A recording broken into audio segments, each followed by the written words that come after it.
can bring 2 over where the cheerleaders are. Yep. Everybody.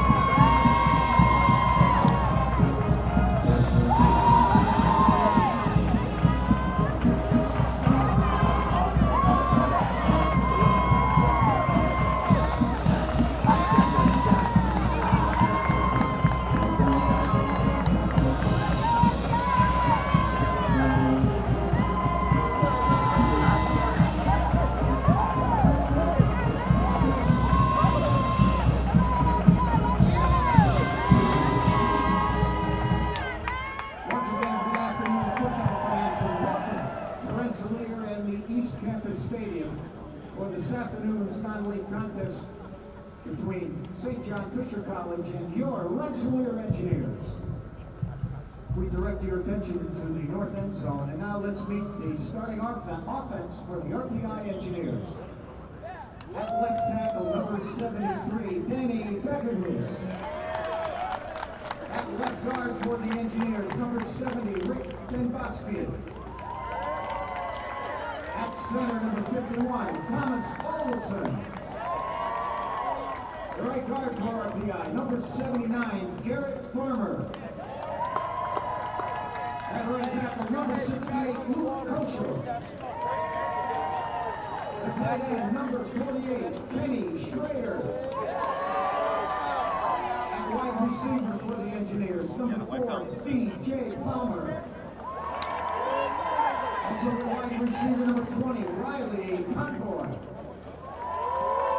And that wide receiver, number 7, Peter Lombardi. The running back for the Engineers, number 21, Dylan Burnett. And that quarterback, number 11, George Marinopoulos. The rest of the Engineers are now led by head coach Rob Isernia.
It is a tail. St. John Fisher won the toss and deferred the choice in the second half.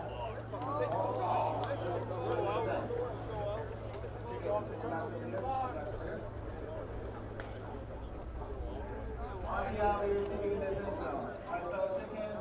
St. John Fisher won the toss RPI will hold the north end zone and receive the opening kickoff.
That's right. Second down and 2 RPI at the 42-yard line. They'll fake the handoff, throw over the middle. That's complete to Lombardi. He's to the 40. That's a first down on the St. John Fisher side of the field. Nice job by Maranopoulos looking at his receiver, cutting across the middle. And just putting in there, only his receiver can get it, and first down. If you're curious why, the kickoff was Carlos Davis, who was in there instead of Sterling Walker-Sutton, who returned kickoffs last week, who is out this week. And Munoz Watts, who also didn't play last week, is also out this week. And Vinny McDonald is also not playing. So a number of people on offense for the Engineers. No. He gets hit in the backfield, breaks free, still on his feet. He's going to end up losing 2 yards. There's only so many tackles somebody can break in the backfield. Yeah, and finally when you're running back and you can't go anywhere, just go down. I mean, I know you want to try to maximize the yardage, but he wasn't going to go anywhere, so just take the 2-yard loss and still hold on to the ball and, start again. Backs it up to the 43 of St. John Fisher. Second down and 13 for RPI. George Marinopoulos, the quarterback for the Engineers. He's got a 5 wideout set. He is out of the shotgun. Rarely will you see Marinopoulos under center. It's going to be short yardage if you see him under center. Second down throw. That is complete to the 35 to the 30. This will be a first down, Engineers. Nice short passes. That was Conboy on the reception. Finding open space and just getting the ball to where it's got to go and maximizing your play and short yardage. Good call by coaches. Ball's at the 26-yard line. Another first down for RPI. We have 12:50 to go here. First quarter, no score. First possession of the game.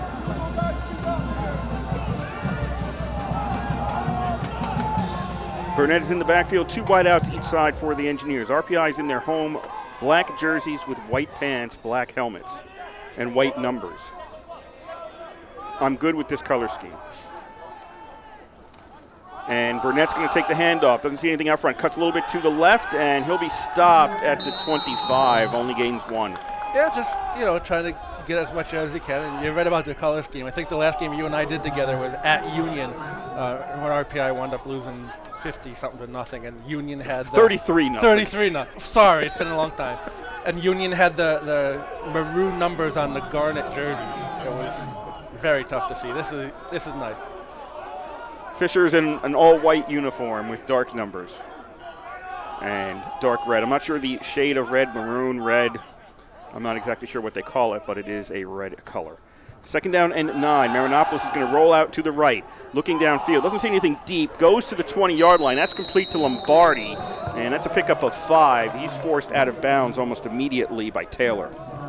Yeah, and that slow developing pass play, Marinopoulos actually had a lot of room to run if you had decided to take off on that. But just Lombardi doing a good job getting open, coming back to the ball, and getting a third down for a season. Third down and 4 at the 20-yard line for RPI.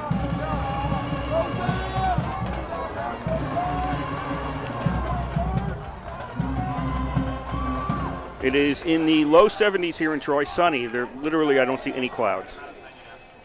It is, I guess, a perfect day if you want to play football. Third down play. Burnett takes it, goes a little bit to his left, and he's got a first down. And that's actually Buckley. That's 23, right, Buckley? Yeah. Yep, 23 Buckley. Buckley's in there, and Buckley gets the first down inside the 10.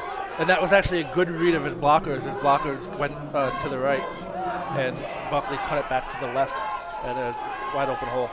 It'll be a first and goal, RPI at the 8-yard line. 10:35 to go first quarter, no score. First possession of the game. RPI driving easily, we'll call it, downfield. 3 wideouts to the right, 1 to the left. Now Lombardi's going to move in towards the center. And he's going to get the pass at the 5. Lombardi is in for the touchdown. Got it around the 5-yard line as he moved behind the line of scrimmage. Easy reception. Nobody touched him. He's in. RPI leads 6-0. Yeah, and you know what really made that play, though, was the fake from Marinopolis to Buckley. He really sold that, and the entire defense went towards Buckley to try to stop him. And Lombardi was just wide open, had one man to beat. He did the rest. Great play call and great job by Marinopolis and Buckley selling that play. McDougal will have to try the extra point. The kick is up, and it's no good. Missed it to the left. So RPI stays in the lead, 6-0. 10:17 to go, first quarter. Good job, good drive by RPI. Coming down to get the end zone. Marinopolis, of course, the shotgun quarterback has been, I think, every game I've seen him play. I think I've only seen one play with him under center. It's rare. So it's rare he's under center. So when you have a shotgun quarterback like that, opens up the offense a little bit. And RPI did a good job with the mixing up the run and the pass, and the receiver getting open at Marinopolis with good passes on that drive. Getting his team up by 6. And now we'll see what the defense can do. This is the third Liberty League opponent for St. John Fisher. They beat Buffalo State in their first game 21-14, lost to Hobart last week 42-21. Sandwiched in between those games was a game against Framingham State, which they won 38-7. So they are 2-1 coming into today's game under head coach Paul Vosberg. McDougal tees the ball up at the 35-yard line. It's RPI going left to right, St. John Fisher right to left across your radio dial in this first quarter. Low kick, and it'll go past the up man all the way back to the return man at the 15-yard line. Doesn't see anything downfield, and Sizer's going to run out of bounds. He's going to get forced out at about the 30-yard line. So that's Tashawn Sizer. Listen to the pregame interview, and Coach Isernia said we got to keep number 1 from getting the ball. That is the man right there. He is a grad student. And Sizer, if he didn't run out of the field, he would have went all the way. That was pure speed. He outran the entire RPI coverage team. He just ran out of field. If he didn't run out of field, that could have been a very dangerous run back. Sizer is the wideout on the left for St. John Fisher. As it's first and 10 for the Cardinals. They're going to run. This goes right, and Pross is trying to find some room, and he's going to run out of room and is pulled out of bounds at about the 33.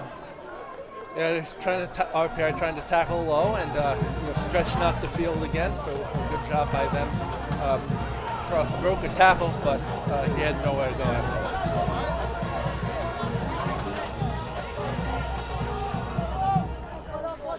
It'll be second down now for St. John Fisher. Crafty throws, and that is picked off by the Engineers. Crafty threw it downfield, overthrew his man, and Dennis DeChico. Nope, that Francis Perry gets the interception. Yeah, That's 5. Francis Perry with the interception, and RPI gets the first turnover of the game. And that was a good read by Perry, too, in the back. He just saw the pass.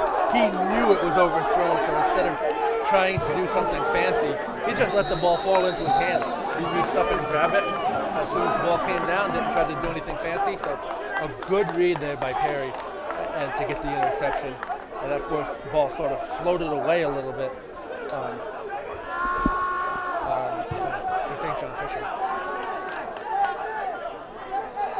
9:37 to go, first quarter. RPI up 6-0. They've got the ball at their own 42 after the INT. Marinopolis in the flat. This is an option play. That was a lateral, and Goldsmith threw it downfield, but he threw it short of the intended receiver, and it's incomplete. Yeah, he had the open man for RPI, the receiver Palmer. He was open. Goldfest just short-armed it basically in the pass. Not much you can say on that. Didn't get any air on it whatsoever. 4 wide out formation for RPI here on 2nd down and 10 from the 42. RPI trying a trick play after getting the INT, see if they can get a big gain there. Pass to Lombardi complete, 40, 45, Lombardi to the 50, first down, Lombardi to the 45, finally dragged down. That was Anthony Mana who takes him down, but not after picking up the first down, and RPI moves the chains. Yep, just short little passes for RPI and let your wide receivers do the rest, and that's what they're doing so far. It's working. We're just going to keep going. 1st and 10 RPI at the St. John Fisher 43. 9:05 to go, first quarter. RPI 6, St. John Fisher nothing.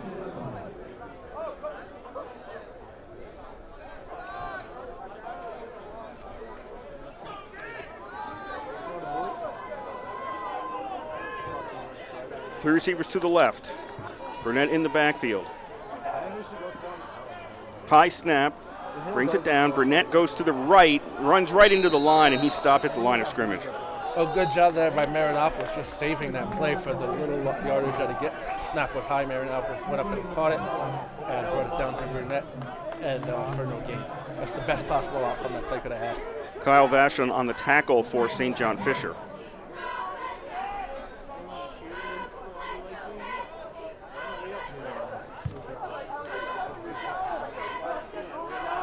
Three receivers to the left. Burnett in the backfield. Marinopoulos out of the shotgun. There's a tight end on the right side for RPI. Marinopoulos in the flats. Lombardi complete. 45. Lombardi still on his feet, pushing forward. He's going to get a couple of yards. They'll mark him short of the 40, so he picks up about 2.5. Yeah, and they're actually right next to the St. John Fisher scout team, and the guy actually called the play. So they must got a good read on the RPI offense. They'll put the receivers on the right side this time with the tight end on the left. RPI looking over to the sidelines. 7.5 to go first quarter. RPI leading 6-0.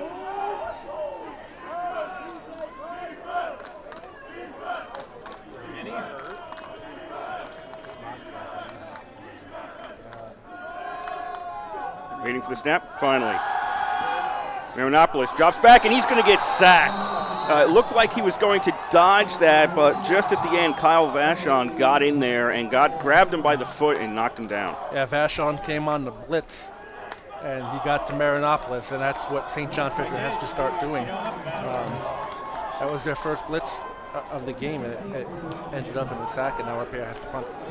That was 3rd down for the Engineers, so 4th down, and Montreve is going to come out to punt.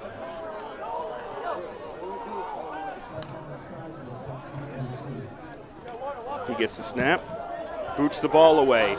Sizer is back deep. He's going to let this bounce. RPI kills it at the half-yard line. That's where are they going to actually mark it? It was actually touched at the 3. That's right. The original touch was at the 3. The original touch was at the 3, and it was down dead, so it didn't go into the end zone at the half-yard line. So it's going to come back to the original touch at the 3. Well, you're not going to get a whole lot better than that. Either way, I mean, RPI will take it. 6.5 to go first quarter. RPI up 6-0.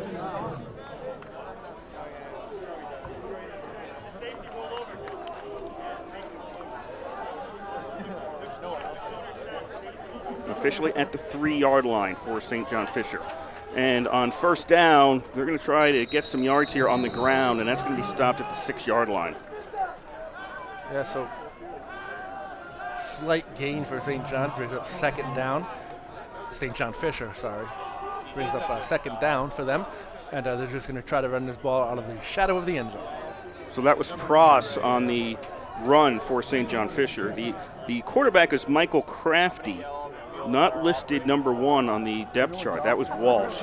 And on 2nd down and about 7, they'll pick up 1 going to the right this time with Pross. So yeah, it was interesting to see what St. John Fisher comes out with here. They want to get the first down, but they also want to get some room to work. Right now they're at around the 7-yard line. It'll be a 3rd down and 5 for St. John Fisher. Officially, yeah, they're going to call that the 8. Out of the shotgun, Crafty is looking to throw. He's under pressure, running, and he's sacked. He is taken down at the 7-yard line by Schumacher, C.J. Schumacher, and St. John Fisher is going to send out the punt unit. Yeah, nice defensive play call on the blitz for RPI. The reason I said it was interesting for St. John Fisher College is they wanted to try to get the first down, so they passed for it, but if you pass for it, you're going to put yourself in a hole if you get sacked, and that's exactly what happened. Now St. John Fisher is going to wind up punting from the back of their own end zone. So Joe Dotterwijk is going to be out there. Line of scrimmage is the 13. Low snap. He's going to run to his right, now kick the ball away. For RPI, Spellman, that's not even going to get to Spellman. It'll be down by St. John Fisher at about the 40-yard line.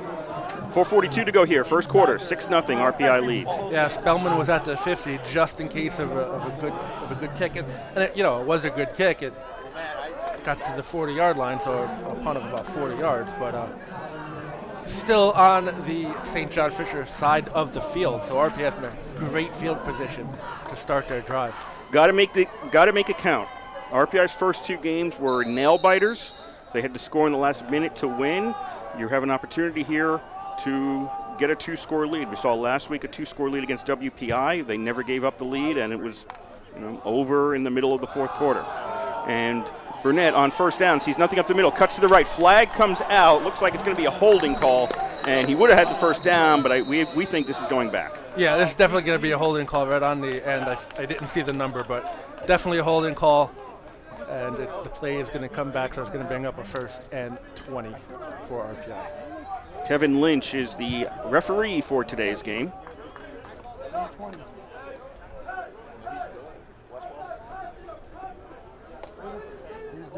Around the track and he makes the call on the holding. I should have been a referee, Kurt. Everybody says I should have been one.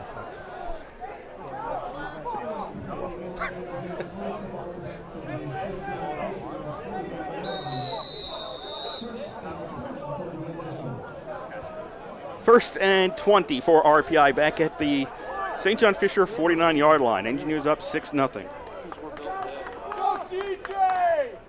5 wideout formation for RPI. Out of the shotgun. Over the middle, complete to Lombardi at the 45. Lombardi makes a move to the 40, cuts inside 35. Lombardi down near the 32. He picks up most of the yardage they need for a first down. He's only 3 short of the marker. Yeah, RPI getting a good chunk back, getting about 17 on that play, and Lombardi actually could have went if he had cut to the left, but there was an official in his way, so he had to cut back to the right. Had the official not been there, I think he probably would have gotten the first down. But anyway, it's 2nd and 3. Ball's now at the 32-yard line. Tight end on the right, receivers to the left for RPI. Burnett directly behind Marinopolis.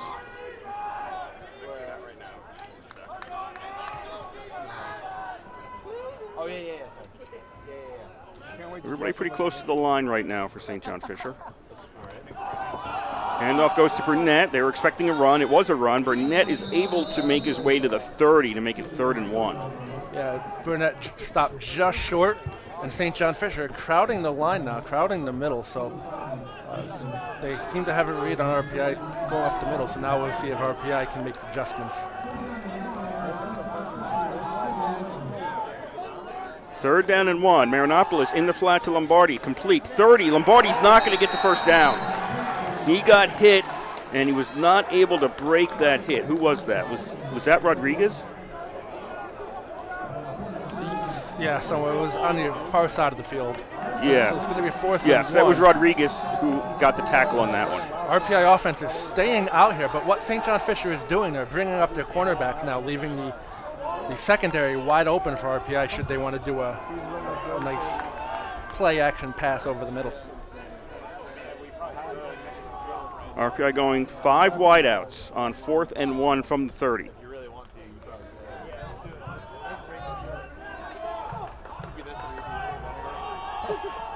2:10 to go here, first quarter. RPI up 6-0. Marinopolis over the middle. That is complete to Convoy. Convoy's got a first down, and he's down to about the 11. So, yep, over the middle, play-action pass. Good call, Ed. 2 minutes left to go. 2 minutes left to play the first quarter. 6-0 RPI, first and goal for them. I think it's actually going to be a first and 10. I think they're going to put it at the 11. Yeah, it's short of the 10-yard line. It should be short of or they put it, no, they put it right on the 10. That was a favorable spot. Yes, first and goal. So first and goal at the 10. RPI's bringing, they've got two in the backfield, switching up personnel. Single wideouts each side, two in the backfield in front of Marinopolis. He fakes a handoff to nobody and finds Lombardi for the touchdown. There you go, pretty much the same play that happened before. And Lombardi just sneaking back in the secondary. There was only one man back there, and Lombardi got behind him. You never want the end zone to be the only thing stopping you if you're a defensive back. And in that case, Lombardi just stuck behind the defense and got into the back of the end zone. 12-0 RPI. Snap, the spot's down, the kick is up for McDougal, and that is good. Make that 13-0 RPI with 1:27 to go in the first quarter. So RPI with scoring on 2 of their first 3 possessions, or 2 of their only 3 possessions so far in the game. So and keeping St. John Fisher off the board, and they're only one with a turnover, so RPI converting that turnover into 7 points. Well, 6, and then the extra point, 7. Converting it into 7 points, and RPI jumping out to a 13-0 lead with 1:27 left to play in the first quarter. St. John Fisher are going to get the ball for the second time. We'll see what they come out with as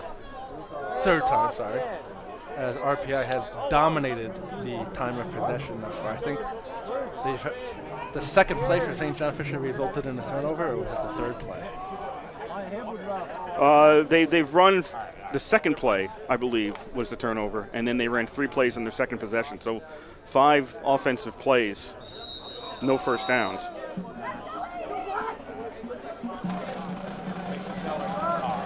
McDougal looking to kick. Sizer is back at his own 5-yard line. Another low one? No, this one's going to pop up in the air. It's not going to go to Sizer. 15-yard line, 20, and back to the 15, to the 20, and now out of bounds around the 25. That was Pross on the return for St. John Fisher. Yeah, and I think RPI has learned their lesson as they're trying to keep it away from Sizer now. Sizer could hurt them with his speed back there, but good job by RPI getting it to Pross and giving St. John Fisher the ball back just a shy of the 25-yard line. First and 10 for the Cardinals. And on first down, Crafty wants to put this one up. Throws it deep, and RPI is there, and that is intercepted at the 31-yard line. And again, it is Perry on the INT. Yeah, and RPI right now just seems Perry is more like a center fielder now. They put him way back, as that is 2 passes now that have been overthrown by the quarterback for St. John Fisher Walsh. No, it's Michael Crafty. Crafty, sorry. Yeah, Hunter Walsh was listed as a starter for us, but it's actually Michael Crafty been in there at quarterback. Yeah, and there's no wind out here whatsoever, so these balls are just being overthrown by Crafty. And Perry has 2 interceptions just from playing deep ball. And frankly, they weren't near the receiver. If RPI didn't get it, it was going incomplete. They were, whatever's going wrong there is going wrong badly for St. John Fisher. 1:13 to go here, first quarter, 13-0 RPI. They have it first and 10 at their own territory. Completion for RPI out to the 40, near the 43, and that was Shane Allison on the reception that time. Yeah, a quick screen pass out to Allison, and Allison does the rest. And RPI pretty much having their way with St. John Fisher this quarter. That'll be another first down for the Engineers. First and 10 at their own 43.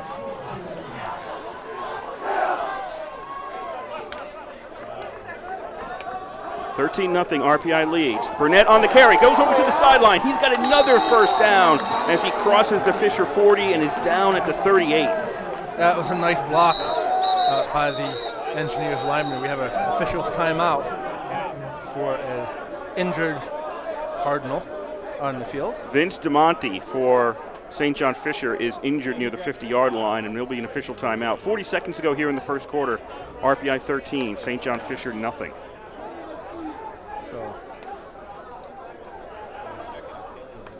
So you have a job. If I take my glasses off again, make sure I put them back on before I start calling the game. I was going to say, yes, I have a job. You know something I don't? For the first 5 minutes of the broadcast, I was wondering why the numbers were blurry. I was like, that's not normal. I had my glasses off. And of course, you need your glasses to find your glasses. No. No, I don't need that, but.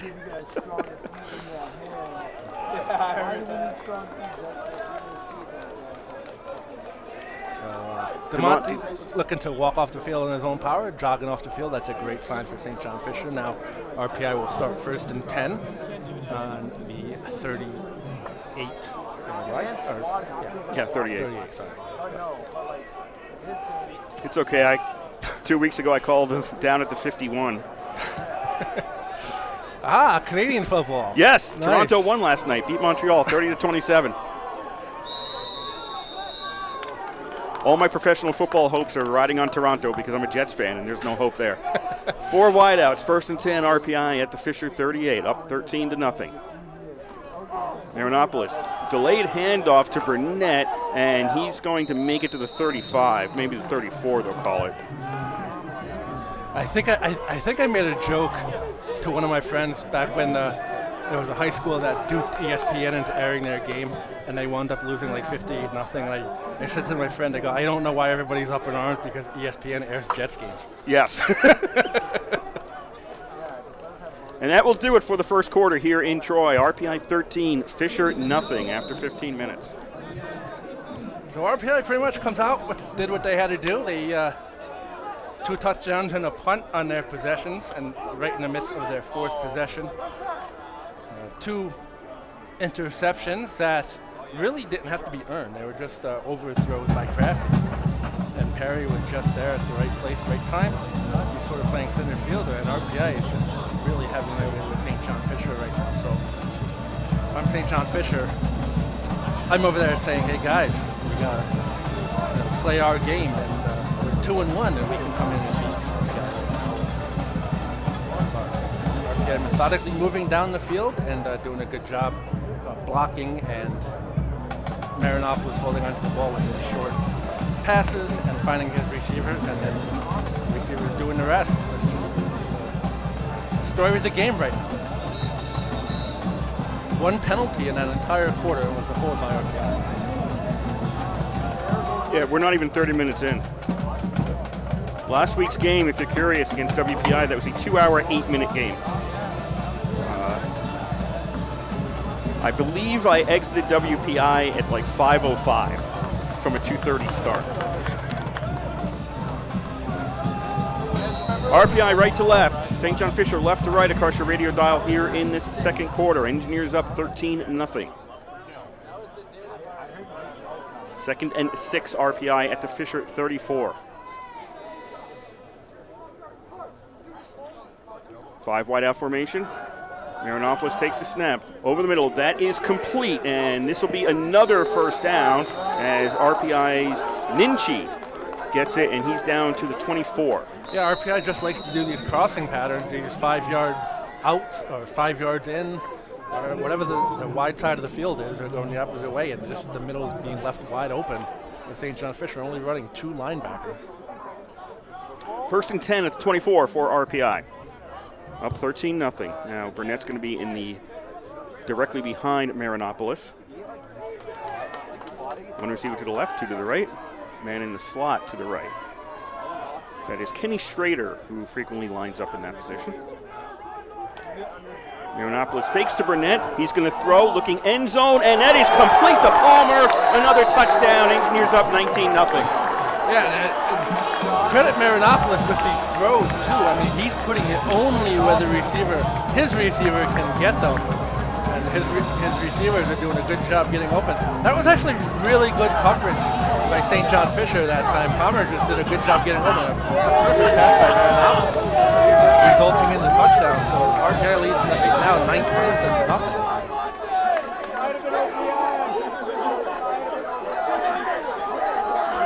snap. Spots down for the extra point. The kick is up, and McDougal's kick is good. Make that 20-0 in favor of RPI. 14-15 left to play in the first half. RPI leads St. John Fisher by a score of 20-0. That ball is in, what is that, Lower Renwick Field, I think. No netting on that side of the field, so it's over, went way over in that field. What's the field directly opposite the field, opposite the stands? Is that Willie Stanton Field? Yes. Okay, so that is Upper Renwick. Yes, Upper Renwick. Okay. I'm rusty, but graduated 2003 and still know my RPI geography. We both remember when this building didn't exist. Right. This used to be housing where we are right now. And we used to broadcast from the JEC walkway. Yes. Like people try to get in our way purposely so we couldn't see the game. We were constantly shoving them out of the way.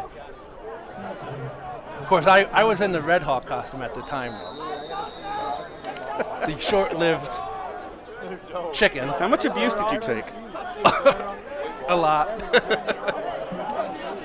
I remember one time at one game, the band started playing the chicken dance as I came down to say hi. McDougal kicks the ball away. And that is taken at the 10-yard line. Sizer is going to run out and try to block as the return man makes it to the 15, to the 20, along the sideline, and finally forced out of bounds. Who do we have on the return there? Taylor, Torian Taylor on the return for St. John Fisher. Yeah, that was actually a really good block by Sizer to allow Taylor to get that extra 15 yards on the return. So Sizer doing his part to get his team field position. Now it is up to the offense to get on the board. Offense has 2 interceptions and a 3-and-out in which they punted. Fisher trailing 20-0 here. Yeah, they got their own group that they start shooting first, and then they do Dude, it could be something so simple. They're going to go to Pross. Nope, that's not Pross anymore. That's Duval on first down. He breaks it to the outside, going to the right, then forcibly stopped by McGrath at the 41. Yeah, nice hit by McGrath. It wasn't high, it was right in the shoulder. Duval going down, but St. John Fisher getting their first down of the game. Right now they just need to string some success together. It doesn't be big success, just some success.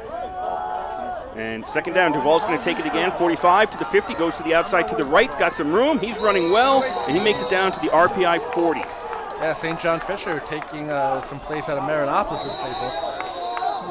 Right now, as Crafty is in shotgun and just doing the inside handoffs. And the running backs finding room. First and 10, St. John Fisher at the RPI 40. RPI up 20-0 here in the second quarter, and this time Duval falls down. Nobody touched him. He lost his balance and fell. Well, I think there also looked to be an issue with the exchange, which I think Duval had to come back to Crafty a little bit to get the ball. So I think he was just trying to hold on to the ball, and he just went down. Stopped. Fell at the line of scrimmage. Shouldn't say stopped at the line of scrimmage. Fell at the line of scrimmage. And it'll be second down and 10. So Duval goes off. Pross comes back in as running back for St. John Fisher. And RPI moves and hits one of the Fisher players, so whose fault is this? One of them was in the same run-on. Look to be neutral zone on RPI for right now.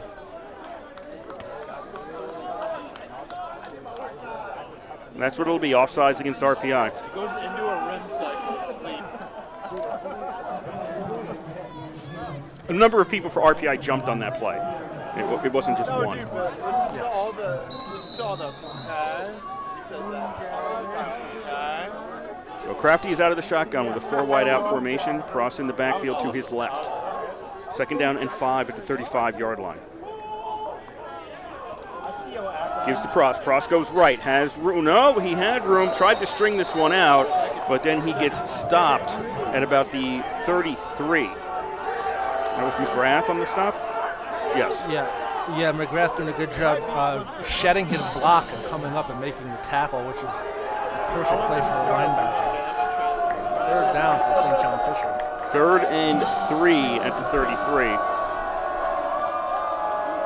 2 receivers to the left, 1 to the right. Pross in the backfield, Crafty out of the shotgun.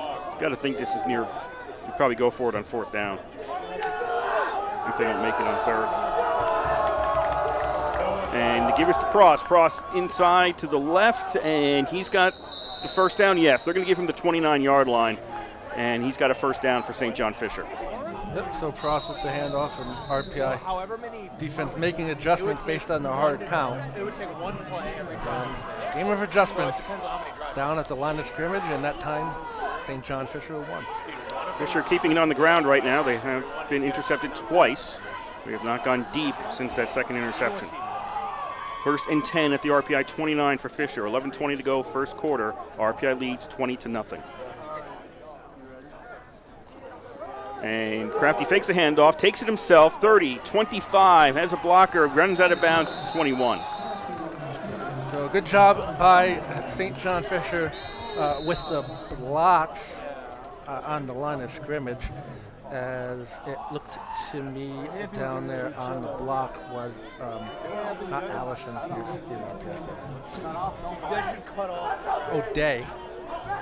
With the Really? block. Yeah, we should cut them like this in the shorts. But then you can never wear it as 2nd and 2 at the RPI 21-yard line. You might for like coaching. If you ever coach one-on-one. Fisher looking a lot like RPI on offense right now. Crafty throws, that's complete to the 17. Immediately stepping out of bounds is Quinn, but that's a first down. Great catch for Quinn right on the sidelines, local product out of Niskayuna High School.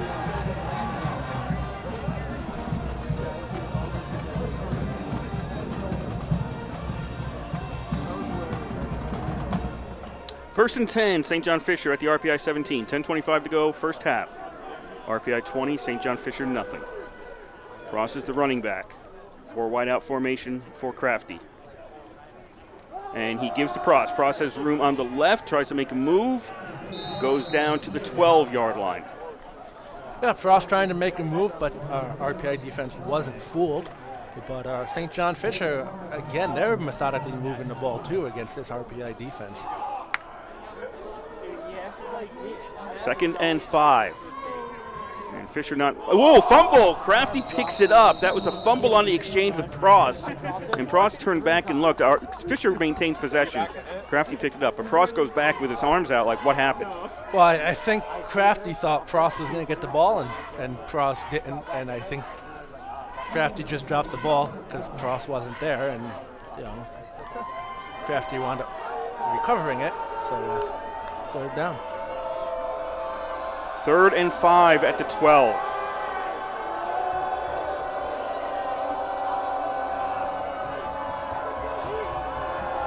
Three wide receivers. Crafty goes up to the line. Tell them something. Got a man in the slot to the left. Crafty's got it. Rolls out to his left. Fakes the throw. Gets hit, and he's stopped short of the first down. Crafty, he's got a very favorable spot here at the 8. I think he's still short a little bit. I think he's short of the first down too, but that was a good job by RPI defense reading that option play. They had the receiver well covered, and then Crafty couldn't go anywhere with it but run, and then the defense came up, so it's going to be 4th and about half a yard. Yeah, you're down by 3 scores at this point, you go for it, and that's what St. John Fisher is doing.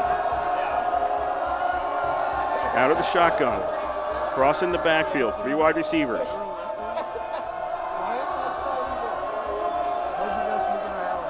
Got O'Day in the slot to the left. Handoff goes to Pross. Pross is pushing ahead. I think he's got it.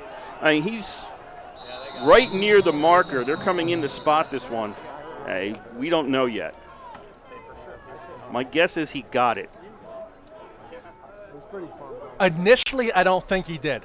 I think he got it on the second effort. This is going to be a measurement from the official. But initially, I don't think he got it. I think he got pushed back, but he kept his legs moving. Initial forward progress was stopped, but he kept his legs moving. So I think if he get this, it was a great second effort. But he was initially stopped. They don't have him at the 7. He's between the 7 and the 8, and that's where the marker is on the far side. A rare measurement. Either way, though, it's a good job by the RPI defense filling the hole.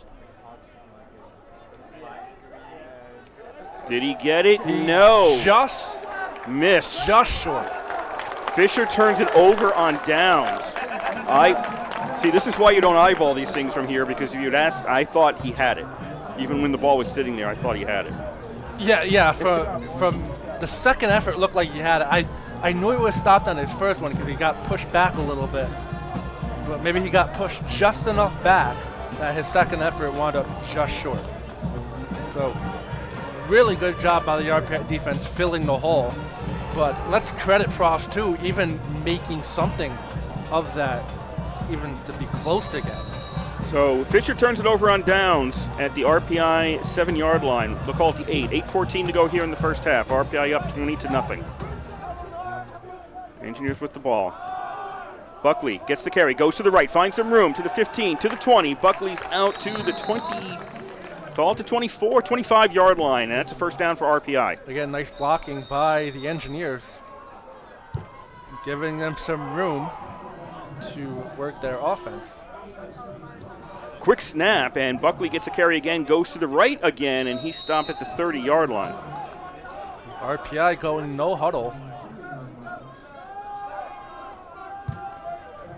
Trying to wear down the defense of St. John Fisher. Buckley goes out. Burnett comes in at running back for RPI. RPI 20, St. John Fisher nothing. We're halfway through the second quarter.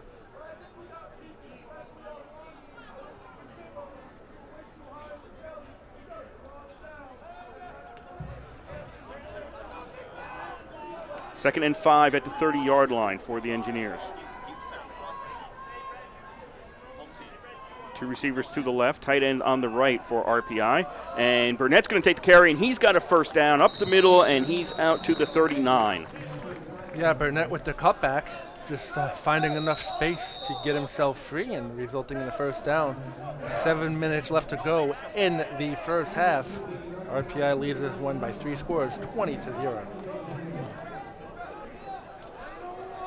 RPI's offense led by George Marinopoulos, running back Dylan Burnett, although Christian Buckley has been in there quite a bit. Peter Lombardi, Dean Ninchi, and DJ Palmer are the wide receivers. Tight end Kenny Schrader. First and 10 at the 39 for RPI. Lombardi drops into the backfield now from a wideout position. He's going to take the carry. Lombardi gets a block, turns it upfield, and stopped at the 40-yard line. And that was Dorian Moore coming up to just stop him with only a gain of 1. Yeah, Moore filling the hole really good and stopping what could have been a big gain. Denny Beckenhuis, Rick Demboski, Thomas O'Lawson, Garrett Farmer, and Luke Koschel are the offensive line for RPI. It looked to me like Lombardi had jumped a little bit on that last play, so I think he got away with one there. But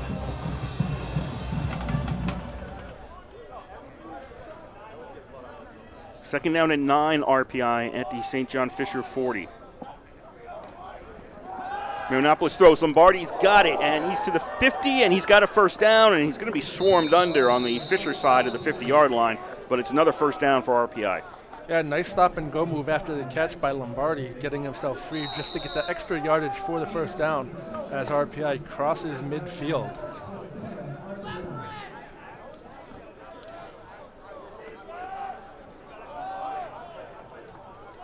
RPI currently with their 5th possession, 3 touchdowns and a punt on the previous 4. First and 10 on the Fisher side of the field, 5:20 to go, first half. Engineers up 20-0. The give is to Burnett, and he is stopped at the line of scrimmage. Yeah, no gain by Burnett that time. As again, RPI just going up the middle, pretty much having their way with St. John Fisher up the middle so far with the running backs. Dan Purcell, Mark Crisfield, and Andrew Casanova are the line up front for St. John Fisher. The linebackers are Kyle Vachon, Vincent DeMonte, Max Bates, and Chris Szynski. The cornerbacks are Justin Rodriguez and Johnny Pagano, and the safeties are Anthony Mana and Jason Rodriguez. Second down and 10 at the Fisher 49 for RPI. Receivers are all on the left on this one. Marinopoulos fakes the handoff, throws, and that is complete to the 25, down to the 20, and it's Ninchi to the 16-ish, 17, 18. Call it the 18. Yeah, really good job by RPI so far. I don't think Marinopoulos has thrown an incomplete pass yet. I don't want to jinx it, but I think every pass has been short, so they've been they've been low risk passes, but still. 1st and 10, RPI at the Fisher 18, 4:08 to go, and we've got a flag coming out, so this play won't count.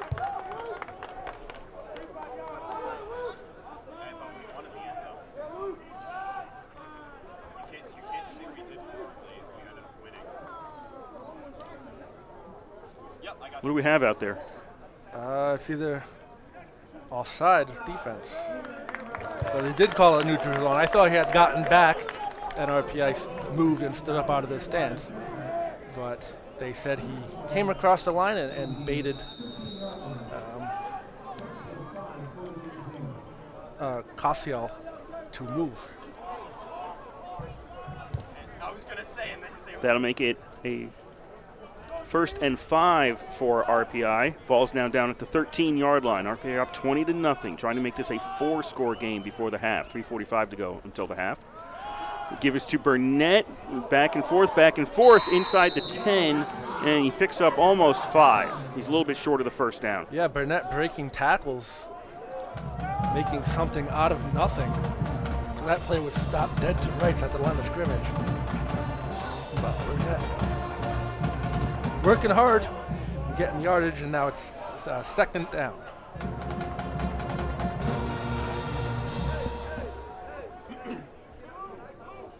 Second and about 1. We're down to 3:10 to go in the half.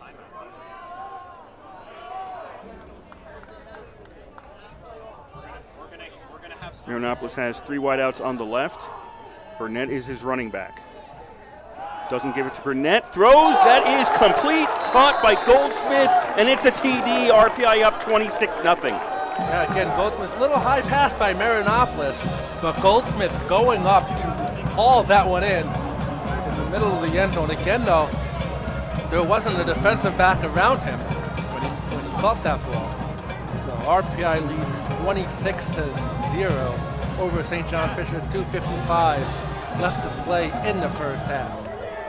McDougal out to try the extra point. Snap, spot, kick is up. Good rush by Fisher, but not good enough. Kick is in there. And it's 27-0 RPI as the first half is winding down. RPI defense, that last possession by St. John Fisher. RPI defense bent but didn't break, and resulting in a turnover on downs, and RPI marching about 92 yards down the field to go ahead by 27-0. Marianopolis has missed on 1 pass today. There you go. Excellent stats. Offhand, I don't remember what it is. Yeah, exactly. Oh, no, it wasn't Marianopolis. It was the halfback option. So Marianopolis is yeah, he's 10 for 10. Is 10 for 10. That's right. The halfback option fell incomplete. Everything going RPI's way right now. As McDougal is teeing the ball up at the 35-yard line.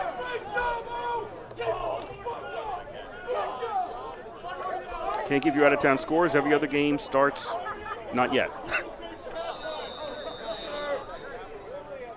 I'm a big fan of the noon start.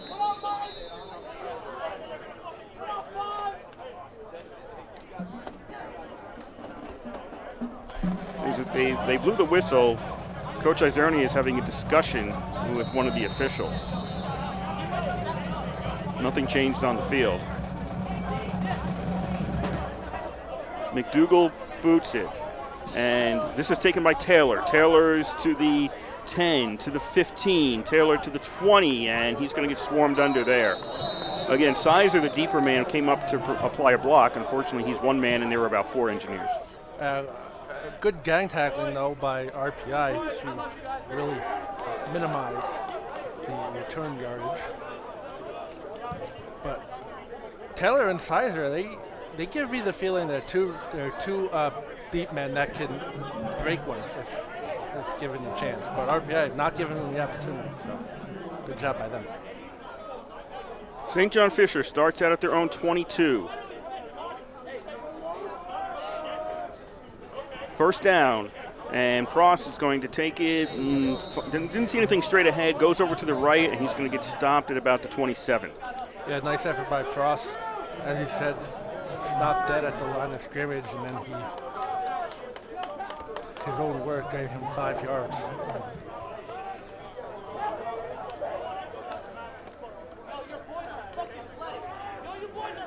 Second down and 5. St. John Fisher not rushing right now. They have all 3 timeouts. Down by 4 scores. And late in the first half. Pross hits a wall, goes over to his right, finds some room, and he's out to the 32. Close to a first down. Yep, they're gonna give it to him. So it's gonna be a 1st and 10 for St. John Fisher. Down to 1:50 to go in the first half. Fisher will get the ball to start out the second half.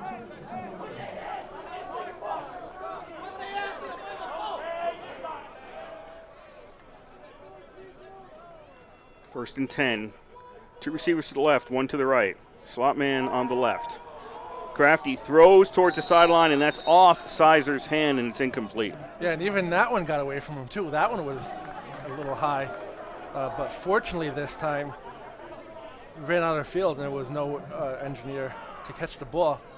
Right, I was thinking about that on the touchdown pass. Marinopoulos was high, but if it goes over him, it goes out of the end zone. There's nobody there. If you're high in the middle of the field, you can run into trouble. If you're high along the sidelines or the end zone, you can get away with it.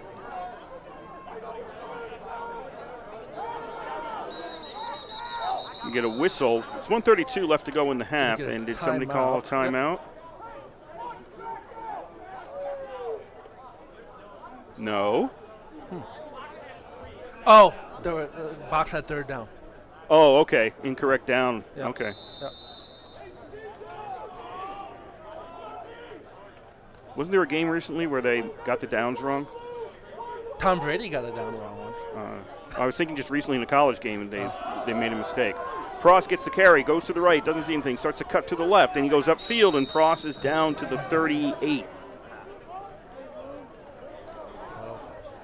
It is now it is 3rd down, so 1:17 left to play. In the first half, RPI up 27-0 over St. John Fisher here at the East Campus Athletic Village. No fans in attendance, but still a good crowd. St. John Fisher not rushing things here. 1 minute to go in the half. They are down 4 scores. Pross takes the carry, and Pross is close to a first down. There's just a whole mass of people around the 43, and I think they're going to give him the first down. Yes. And if you're listening out there, if you've never been to the East Campus Athletic Village, no fans, but how can I say there's a good crowd? On the other side of the field is a pretty much another field, and everybody's sitting there watching the game. So the hill overlooking the field is packed with parents, and there are people in the stands. Students, yes. There are people in the stands. Anyway, that was the first down for St. John Fisher at the 43-yard line. 35 seconds left in the half. Crafty has it deflected, and it drops incomplete. And that was a deflection. Ahern got a hand on that. Yep, Ahern was there getting a hand on it. And then slipping was Deptula. Deptula slipping to come back to the ball. But he would have had a short interception had he stayed on his feet. Deptula with a sack last week to knock WPI back and put them in a punting situation, which helped seal that game in the 4th quarter. Second down and 10 for St. John Fisher at the 42. Pass is going to be intercepted off a tip. Heading back in the other direction is Davis. Davis is to the 20, and he will be pulled out of bounds at the 18-yard line. A good job by Davis and the RPI defense. That one was not high. That one was just a deflected by the wide receiver, tipped by the wide receiver. Should have been caught, maybe a little bit too far out of reach, but still should have been caught. And Davis was right there for RPI on the run back. So 20 seconds remaining in the first half. RPI with a 1st and 10 from the 12-yard line. RPI has 3 timeouts. RPI with another chance to go up. 5 wide receivers, might as well go end zone. Ball's at the 12-yard line, 27-0, RPI leads. Marinopoulos gets the snap. Looking, he's going to go short, tipped and incomplete. It went off the hands of Merkel at about the 10, and it fell incomplete in the end zone. Yep, so RPI almost the same play as resulting in the RPI's interception, but fortunately for RPI, no one was there for St. John Fisher, and going off the hands of Merkel. It was a good pass, so unfortunately that's going to go on Marinopoulos' stat that he wasn't perfect, but it was a good pass, and Merkel just stopped, didn't catch it. Merkel's now in the backfield, 2nd and 10 from the 12-yard line. 3 receivers to the left, 1 to the right. Marinopoulos is looking left, looking into the corner, and that is incomplete. It was pulled down by one of the Fisher defenders, but he was out of the end zone by the time he came down. Yeah, it's sort of a forced pass by Marinopoulos. There was 3 Cardinals over there and only 1 engineer, but luckily for Marinopoulos, it drifted out of bounds.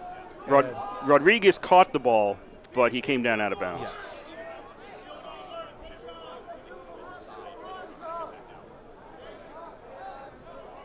Third down and 10 at the 12-yard line. 10 seconds left in the half.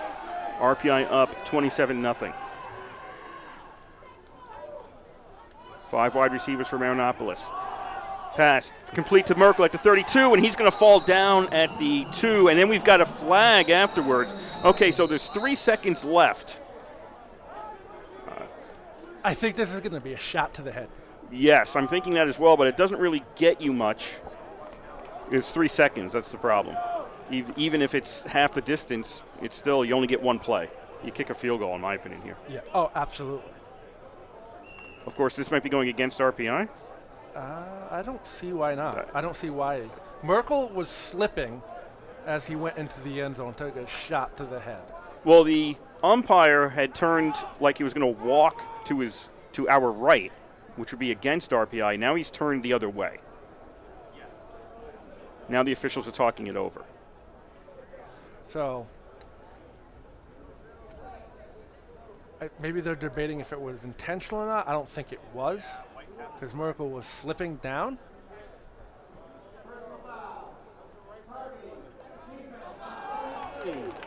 That player is disqualified from the game. We'll review the targeting at halftime. Did they eject him? I don't know. I think they ejected him. Well, usually they signal an ejection. Could this be a targeting call? I think that's what they were discussing. I don't think it was. It looked like Merkel slipped down. Yeah, I didn't think this was targeting. And we're not exactly sure what the referee said there. The sound system here. Well, he did make the sign that he was ejected. Oh, he did say that? He did make the sign that he was ejected. How did I miss that? I was looking at him. You have your glasses on? Yeah, you have your glasses on. Okay, RPI is going to call a timeout. And that's Taylor. If he's ejected, he's a guy you don't want to lose. I mean, we'll get clarification at halftime if that's the case. The situation here is it's a personal foul against Fisher, which is half the distance to the goal, so from the 2 to the 1, but there's still 3 seconds left. So RPI gets 1 play here, barring a defensive penalty. Do you kick the field goal, which is what I would do, just put the 3 on the board and go into the locker room, or do you try to make it a 5-touchdown game? I know it's rare when Marinopoulos goes under center, but he is a tall quarterback. I would just put him under center and just have him. You're close enough. You're on the 1-yard line. Marinopoulos is coming out. Just a reminder, this is WRPI Troy with Engineer Football from the East Campus Stadium. Kurt Studd, Ed DeGarian on the call for you today. 1st and goal at the 1 with 3 seconds left in the half. RPI's offense is out there. 4 wideouts. Merkel in the backfield. RPI likely only 1 play here.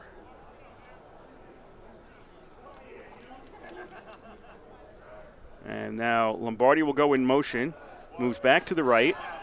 Marinopoulos throws to Lombardi, and he's going to go in for the touchdown. So Ralph Izernia opts to try for 6. It's successful, and RPI leads 33-0. So again, Marinopolis was a good throw, a good crossing pattern as Lombardi came in motion all the way across the field, and a good throw by Marinopolis where only Lombardi can get it, and Lombardi did the rest into the end zone. McDougal out to try the extra point.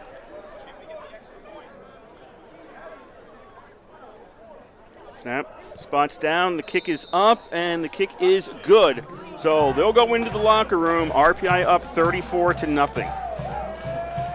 We'll get clarification on whether or not Taylor was ejected, but the official did give the sign, and now the St. John Fisher coach going over to talk to the officials. Well, he was. I don't know if the officials. There you go. Now they're talking. Yeah, so we'll double check that. If it's targeting, they can look at the video and decide whether or not he can play the second half. If this came up, we were talking about this last week at WPI because this came up 2 years ago at WPI. There was a targeting call. So we're going to get a clarification on that as they're headed off for halftime. And we're going to take a break here. It's been all RPI. It's been RPI against St. John Fisher here at the East Campus Stadium. Your score after 1 half of play, it is RPI 34 and St. John Fisher 0. And you're listening to live coverage of Engineer Football on 91.5 FM WRPI Troy.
I just want to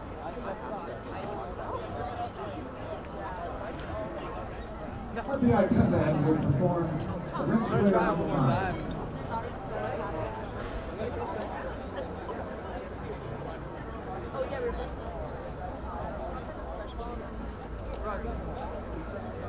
definitely have one at prep school. We went to a prep school. We did have. We just called it.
Fans,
remember, follow Rensselaer's 23 varsity athletic teams and schedules and news by logging on to the Rensselaer webpage at RPIathletics.com.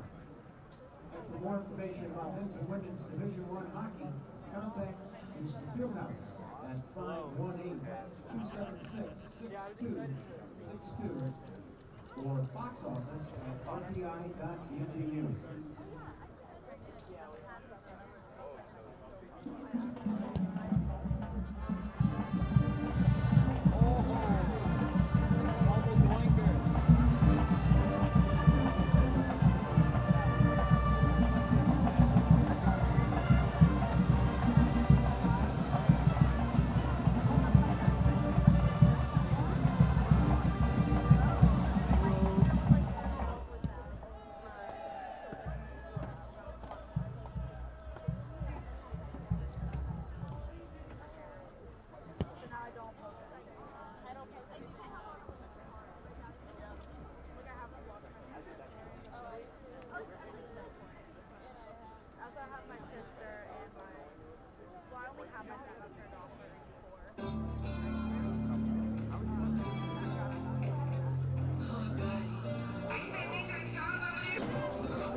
21 pull-ups. Hey, Porter, how many pull-ups can I have? With perfect score.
All right, check camera 2.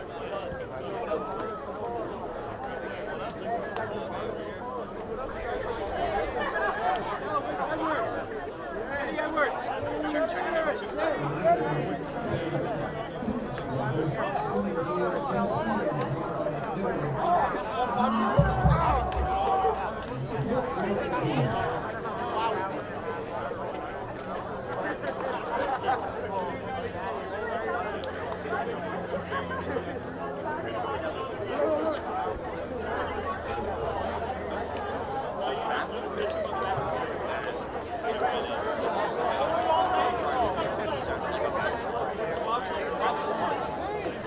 Hopefully, if you're a parent, you want to see your son that maybe not get into a game.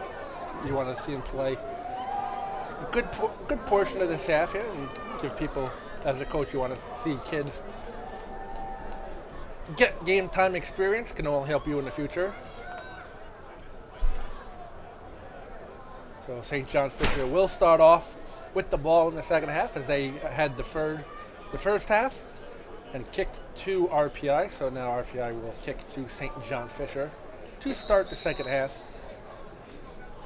And we have to see if Taylor is able to play the second half. That was a targeting call.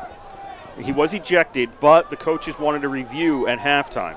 If it's not targeting, he can play the second half. If they look at the review, the assumption is it's targeting, that's the call on the field. If they can look at a camera angle and it says no, it's not, he can play. If not, he's out for the second half, and I believe out for the first half next week. Yeah, I believe you have to sit a game. Right. So however you divvy up that game is up to you. But yeah, here we go, and RPI is kicking off to St. John Fisher to start the second half. It'll be RPI going left to right, Fisher right to left across your radio dial in this third quarter. High kick is taken at about the 30-yard line and maybe out to the 32. on that return. That was Vashon. I didn't see Taylor out there for the return this time. So it looks to me like Taylor is out. I can run downstairs and get quick confirmation on that, but the call on the field was an ejection. So until we hear otherwise, we are assuming that Taylor is out. I will run down and get a clarification on that. 1st and 10 for St. John Fisher at the 33. They're going to call it the 33-yard line as the Cardinals try to claw back from a 34-point deficit. And this first down, Duval is going to make his way to the outside, keeps bouncing out, and now forced out of bounds by Cohen, but that was at the 38 of RPI. Duval, who played in the first half some, and then Pross came back in, comes out for the start of the second half and runs off a good run. They'll call it the 39 of RPI. So it'll be 1st and 10 for St. John Fisher at the RPI 39-yard line. 14 and a half to go here in quarter number 3. And pass complete along the far sidelines to Chris Park. And he's out at the 34-yard line around there for a pickup of about 5 or 6. Yep, I just ran downstairs and got confirmed from Perry that he is ejected. Taylor is out of the game. So that previous play Park was out at the 33, so it'll be a 2nd and 4 for Fisher. And Duval takes the carry. This time he's getting caught in the backfield, and Deptula stops him at the 34. And that'll be a loss of about 1, and it'll set up 3rd down. Oh, good job by Deptula coming in to fill the hole and make the stop. Almost didn't recognize Perry, though. He has the COVID beard going on. Oh. You haven't seen him in a while. No, he let me in. That's right. That's right. Yes. 3rd down and 5 for Fisher at the RPI 34-yard line. Crafty, the quarterback, is out of the shotgun. Duval stays in to block. Crafty doesn't see anything downfield. Moving around, and now he's going to stop moving as he's sacked back at the 40-yard line. And Connor Noyes was the first person to get a hand on him. And it looks like he might be hurt. So we'll have an official timeout on the field. Let's Crafty, not Noyes. Crafty is down. Yes. Thank you for the clarification, yes. So he tried to come off of his own power. He can't. He's back down, so now the training staff coming to check on it. He was trying to make something out of nothing. And the pocket collapsed on him, and Noyes came in and got the QB sack. Now Crafty is down, being looked at.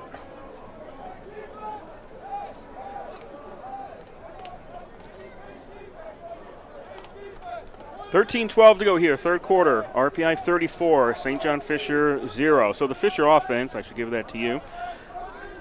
Tashawn Sizer, Jonathan Letta, and Pat Gayer are the wide receivers. Running back Damir Pross.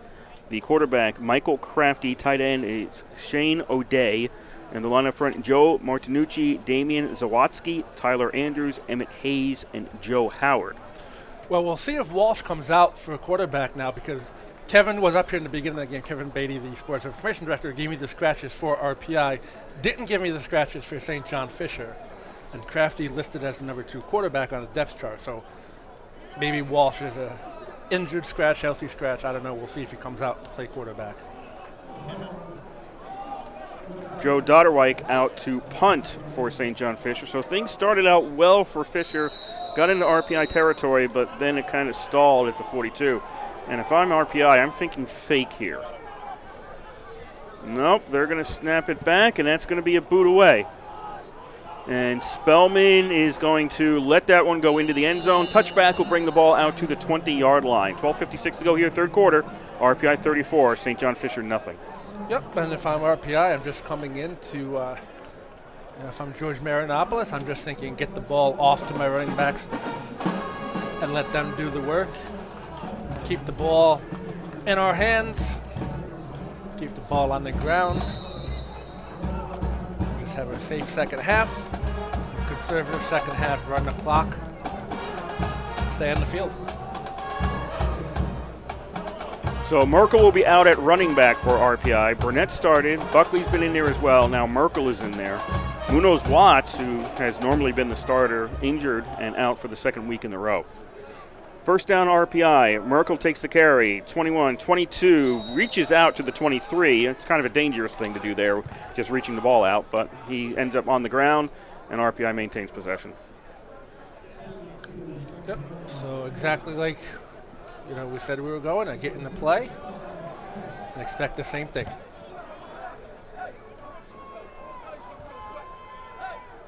So Marinopolis with a 5-touchdown lead, still in there to start out the second half.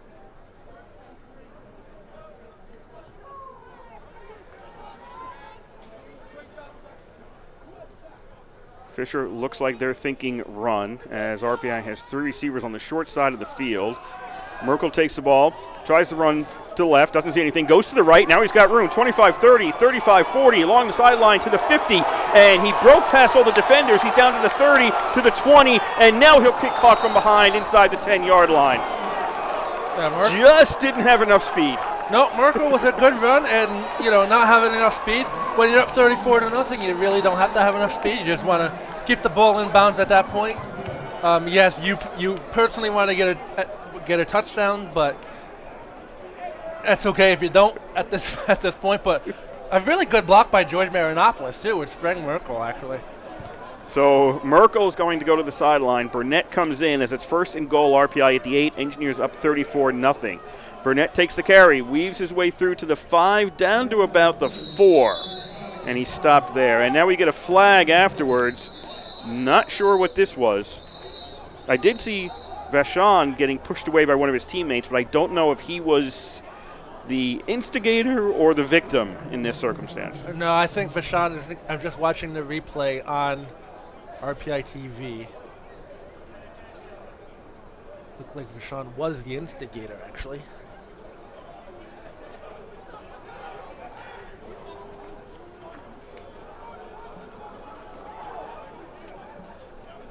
So now the officials have to keep this game from getting chippy. Dan Purcell, Mark Chrisfield. Oh, no, I already did that. I already gave the St. John Fisher defense.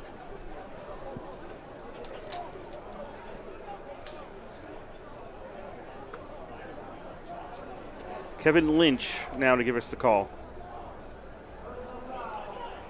Roughness, number 11 of the defense. Half the distance to the goal. First down.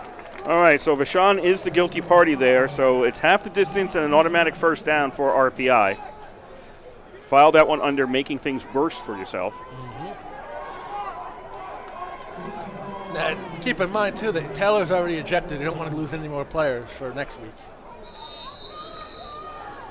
Burnett at running back as we are back to action. First and goal at the 3 for RPI. First and goal to 2, pardon me.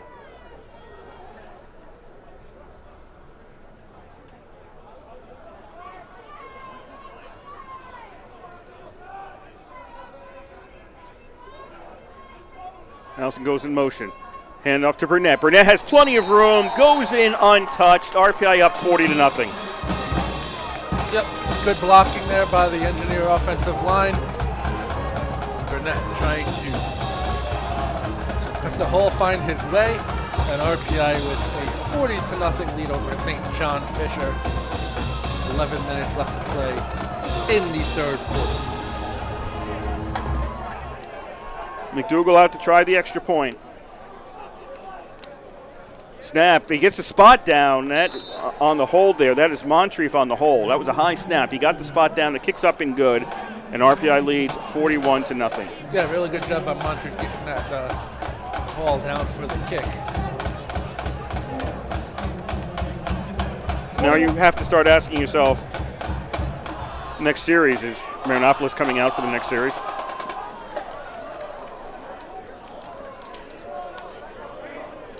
Yeah, and you mentioned, Kurt, RPI goes into Liberty League after this for the rest of the schedule. You want to see what you have depth in case something happens. Yes. This is the game to do it. You're up 41-0.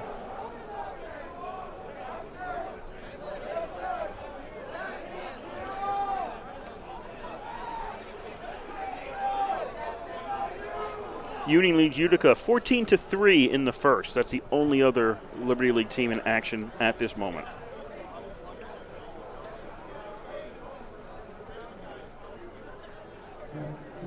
Bunch of undefeated Liberty League teams: RPI, Union, Ithaca, Hobart. Yeah, and right now you mentioned this is the first of a 3-game homestand, so a lot of those teams are going to start separating when they play each other.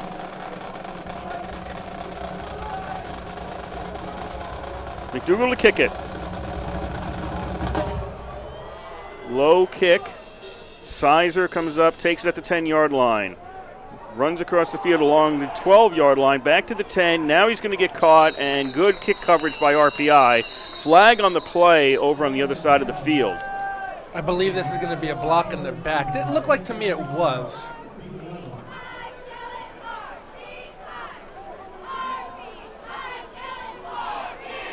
There is no As foul Sizer for just blocking picked the the back. ball up. It was from the side. I missed what the call was.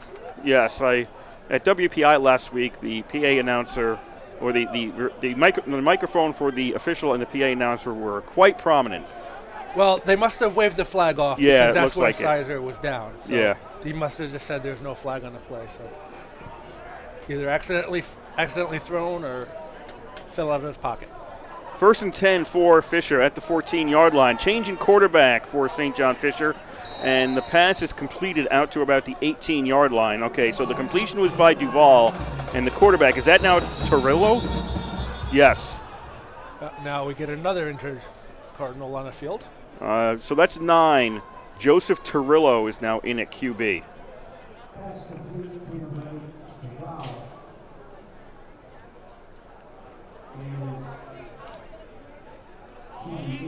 So there's Duval is the injured Cardinal. Well, we have a moment. The RPI defense. That's what I didn't do. C.J. Schumacher, Connor Ahern, and Josh Cohen up front. Magnus Womble. You've got linebackers Cole McGrath, Austin Charles, and Joe Deptula. Cornerbacks C.J. Lyons and Chris Gomes. And the safeties are Francis Perry, who's got 2 INTs today, and Spencer Brockdorf.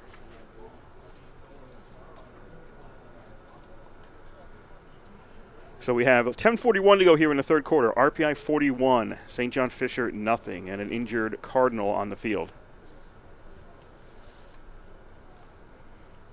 Union with the 14-3 lead over Utica. The other games in the Liberty League today: Buffalo State at Morrisville State, 2 o'clock. Castleton at St. Lawrence at 4 o'clock.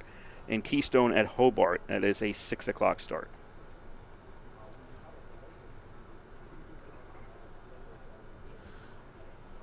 So...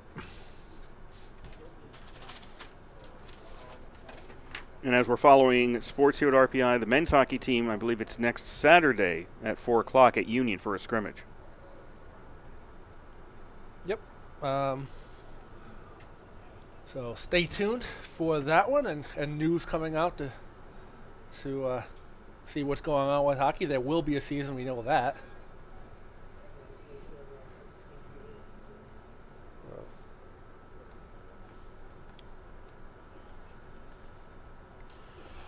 RPI 11-2 all time in the series with St. John Fisher. The first meeting was held in 1993, 17-0 St. John Fisher win. I remember that game. And then in 2010, it was a St. John Fisher win, 56-13. And then RPI capturing 11 straight in between that time frame. And that 56-13 win in 2010, that was the ECAC Northwest Bowl. And that was Joe King's last game as head coach for RPI. The clapping you heard was the Cardinal player sitting up. And he is now trying to stand as the training staff and coaches were out there looking at him. So as we mentioned, the last meeting between these two teams was November. Oh, no, that's RPI. Pardon me, that's an RPI player. Like, oh. How did we miss that? It looked like because Duval was down too. He must have got up when we were Okay, so for RPI, that was an RPI player. That is our bad. So the last meeting in Troy was November 2nd, 2002, a 31-25 RPI win over St. John Fisher. The last 3 of that series were away in Pittsford. Cole McGrath was the injured RPI player. He is walking off under his own power. Yep. So we That's missed. a good sign. We missed the team.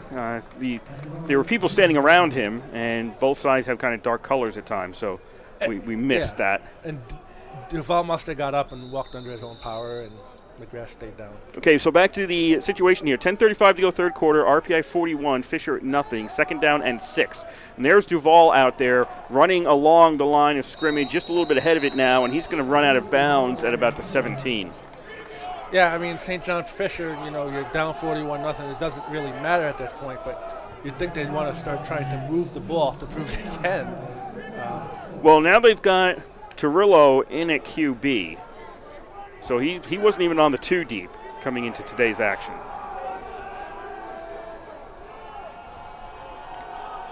RPI has got 10 on the line, essentially. One guy, Perry, is back off the line here on 3rd and 6 from the 18-yard line. And the first Torillo with his first pass attempt, that is complete to the 26-yard line, out to the 30, and this will be a first down as Maloney got it out to the 33-yard line, and St. John Fisher has a first down. Yep, our RPI player down 2 as well. Don't see the number. 87. That's 97, Cohen. Cohen. He is going to limp off the field. But what that pass did for St. John Fisher, even though you have a quarterback not under 2 deep, RPI essentially pretend on the line. They know you don't have much of a passing game. So now what that pass does, show them, hey, you do have a little bit of an arm. Back them up a little bit, just to keep them honest. First and 10, St. John Fisher at the Fisher 32-yard line. 9:25 to go third quarter. RPI 41, St. John Fisher nothing. On 1st and 10, and that's a pass that's complete to Duval, to the 35, to the 40, 45, and Duval is pushed out of bounds at the 49. That'll be a first down. Is that a late hit? Yep. Flag comes out. The official marked the spot and then tossed the flag. It didn't look late. The initial hit didn't look late. It must have happened when Duval went flying into his own sideline. Now there's a discussion about this. It didn't look late initially.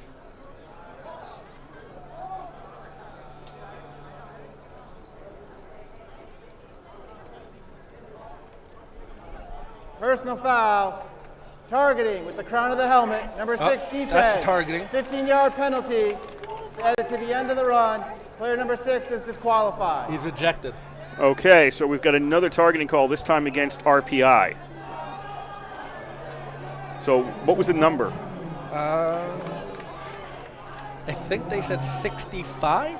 I don't think it was 65. 65 isn't playing today.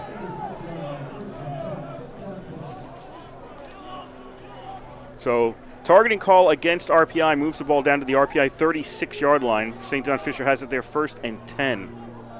I will go get clarification on that. Thank you. 4 wide out formation for the Cardinals. Torillo in at quarterback. Takes a snap, hands off to Duval. Duval gets hit near the line by Austin Charles. He's able to push ahead, gets down to about the 32-yard line. So that's a pickup of 4 for St. John Fisher as the Cardinals trail by 41 here in quarter number 3. So targeting calls from both sides. Taylor is out for St. John Fisher on a targeting call in the first half. That was reviewed. That was not changed. So he's out for the second half and the first half next week unless something happens in the interim. And Ed has just returned. St. John Fisher on second down throws, and it goes off the hand of Perry trying to reach up and get it, and it goes incomplete. So who's out for RPI? DeChico. Which one? There's 2. Sorry to ruin. They said 6? 6 is Dennis DeChico. There you go, him. Okay. All right, so Dennis DeChico is out on targeting, so he's out for the rest of this half. Can't review it now. It can be reviewed after the game, and he could come back for the first half of the next game. And Duval takes the handoff on 3rd down and about 6 for St. John Fisher, and he is stopped at the 30.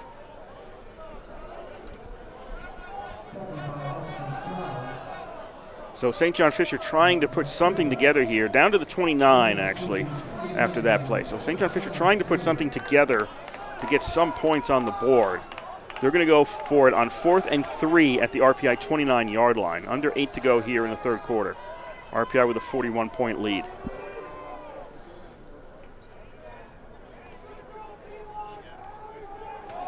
Torillo has Pross in the backfield, 2 wideouts each side.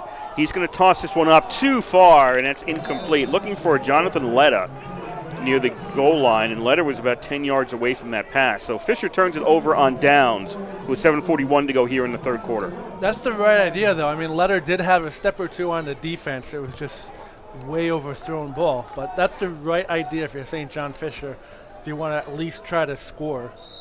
7:41 left to play in the 3rd quarter. RPI with a 41-0 lead here at the East Campus Athletic Village. So RPI out there now on offense. Marinopolis still out there. 1st and 10. And they're going to keep it on the ground. Not really a big surprise there. And this is going to get it out to the 39-yard line. This could actually be another 1st down. And who do we have running back for RPI? Is that Evan White? That was 24. 24? Or 34? 24. 24. Who is 24? Not on my cheat sheet. John Connolly.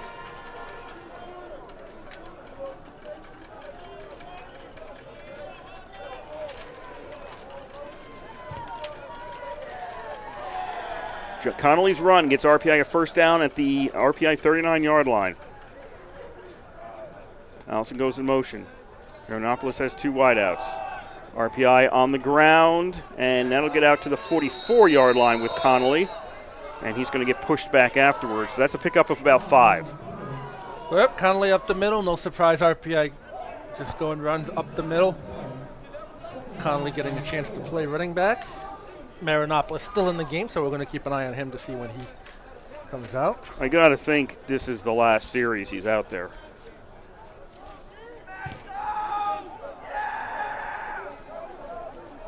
"45-yard line, RPI has the ball. 2nd down and 4. RPI up 41-0 in the 3rd quarter. 3 receivers to the right. RPI is just running the play clock down as much as possible.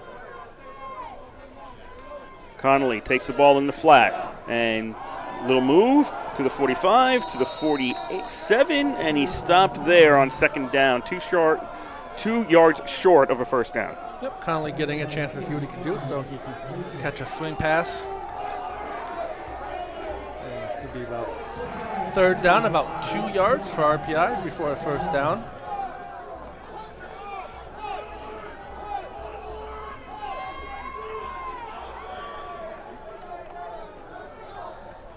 RPI letting that play clock down to under 5 seconds usually when they snap the ball. It's down to 10 right now. Now 5. 3 in the backfield along with Marinopolis, and this is out. This should be a 1st down for RPI. Yeah, they got it across the 49, pardon me. And that was Buckley in there with the run.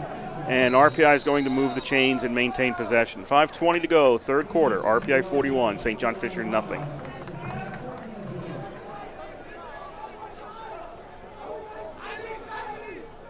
RPI again, basically it's 2 slot backs, 2 wide receivers, flag on the play. That's a false start against RPI. Yep, 4th start. The guy closest to the field For 4. was anxious. 5-yard penalty. Still 1st down. That was on a wide receiver for RPI. He was come off the field after the play, so maybe he just made a false start to come off early and give the guy another play. I don't know. Hey, 41-0 game. You gotta think of scenarios.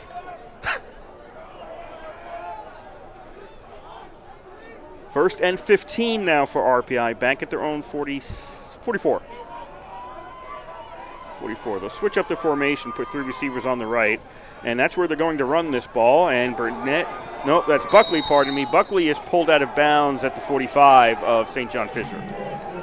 Yeah, and good restraint though by St. John Fisher on that play as to not do the tackle out of bounds. He had the Burnett wrapped up.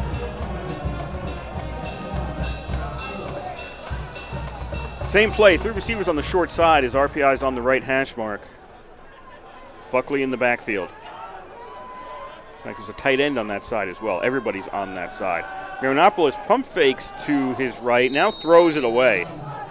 It was over the head. You can call Shane Allison the intended receiver on that, but he had no chance to get it. It was way over him. Well, Marinopoulos intended it for Allison, but Marinopoulos sort of came out, and when no one took the ball, he was like, okay, now what do I do with it? You think that was supposed to be a run play? I think that was supposed to be a run play. Because Marinopoulos looked very confused as to when nobody took that ball from him. And Allison had no chance to catch it, so I think Marinopoulos was just throwing it away.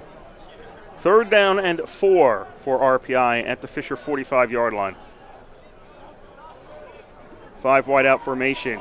Marinopoulos finds Conboy at the 25, and Conboy is down to the 16. Well, that was supposed to be a pass play. Marinopoulos did a good job finding Conboy, who did a good job getting open, and it results in an RPI 1st down. 4 minutes to go, 3rd quarter. RPI up 41-0. Quick pass to Lombardi was behind him. Yeah, goes incomplete. Yeah, very quick pass to Lombardi. And I think too quick for Lombardi. He wasn't even off the line of scrimmage by the time Marinopoulos drew that ball.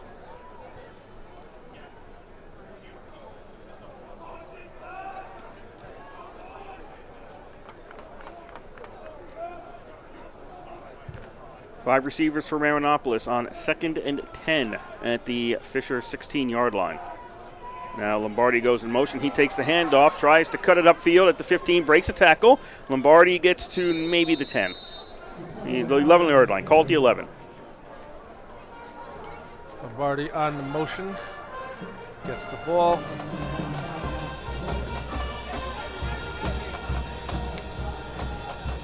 Gets a whole 3rd down. And really, everything going right for RPI today, and nothing going right for St. John Fisher. Yeah, you don't want to say everything going wrong for St. John Fisher because they've had some good plays. It's just when they were wrong, they were really wrong. Yeah. 3rd down and 5, we'll call it, at the 11-yard line. Lombardi shifts over to the right side. Fake the handoff to Buckley. Throw, that is complete. That's near a 1st down. Flags coming in as well. So the pass was complete, but does it count? Ineligible receiver downfield against RPI. Really? The initial signal. Ineligible receiver downfield, number 79. 5-yard penalty, still 3rd down. Even though the play went in the opposite direction. John Foney on the reception there. Well, what would have been a reception if it had not been for the penalty. So RPI's backed up 5, 3rd down and 10 back at the 11.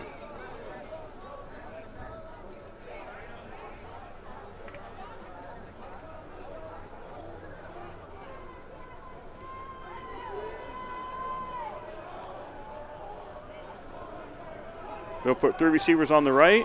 You got a tight end over there as well. Buckley in the backfield. Marinopoulos fakes the handoff to Buckley. Looking over the middle. Throws intercepted at the goal line. Picked off by Mana. And he's going to make it out near the 25. And first turnover. RPI. First time they've turned it over to St. John Fisher. Ball's at the 25-yard line. There's 2:15 to go here, 3rd quarter. RPI 41, St. John Fisher nothing. Yeah, and that ball was forced by Marinopoulos. I mean, his really first mistake that he's made all game.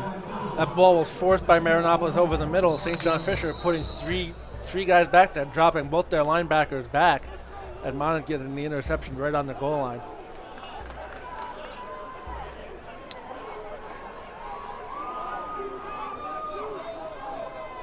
So the Cardinals starting out, they got 75 yards to go for a TD.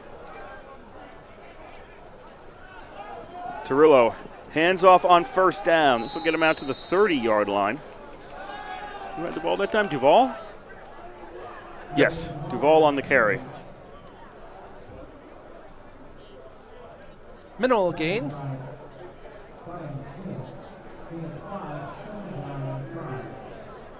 It'll be a 2nd and 5 for Fisher as the third quarter is winding down in Troy.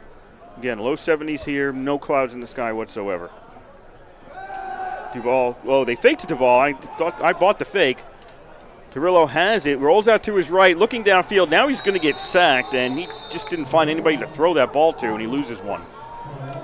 No, I mean, yeah, I understand wanting to make a play, but at the same time, get rid of the ball, especially when you're flushed out of the pocket like that. Just get rid of it and live to see another day. 3rd down and 6 for Fisher, loss of 1. 2 receivers to the left, 1 to the right.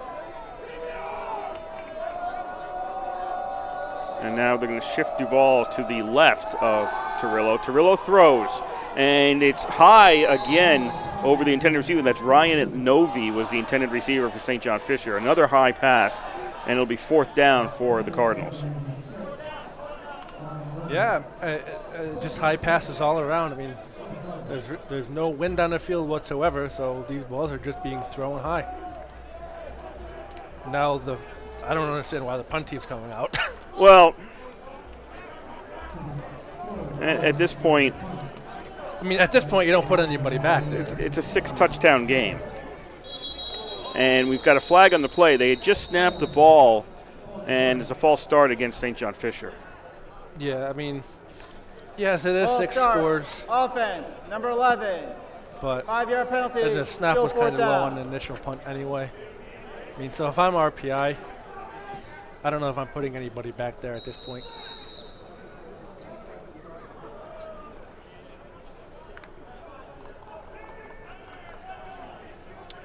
So 4th and 11 now.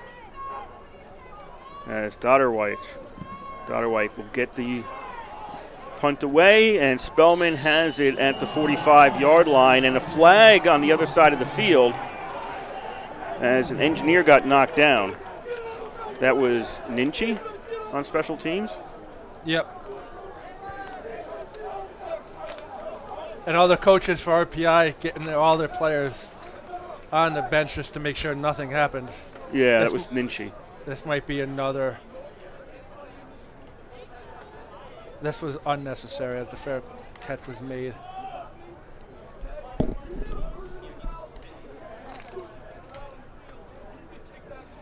No foul. Unnecessary roughness. Number 9 of the receiving team.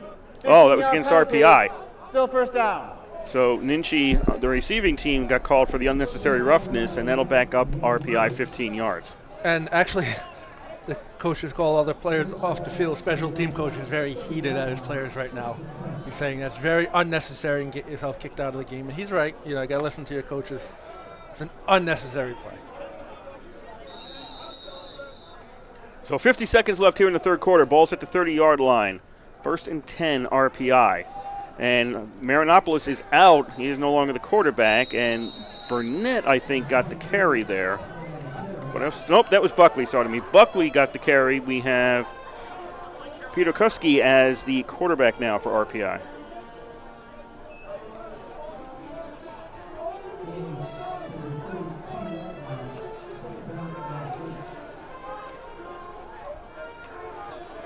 So RPI finally taking Marinopoulos out of the game. Peter Kuski in at quarterback. As time is winding down, RPI does have to snap the ball before the third quarter expires here. 2nd and 8 at the 32 for RPI. Engineers leading 41-0. And Peter Kuski hands off to Buckley. Buckley's going to get a 1st down, and Buckley is out to the 45 as time expires in quarter number 3. RPI 41, St. John Fisher nothing. Yep, and now you get a chance to see Peter Kuski run your offense, which bodes well for future games and future years, seasons. So this is Marinopolis' last season for RPI. He's a graduate student. He graduated and enrolled as a graduate student because he had another year to play. Obviously, he lost last year, as did the entire team due to COVID-19. So this will be his final year quarterbacking RPI. as a coach, I have no problem with teams running their offense with a backup or a third-string quarterback in a score like this.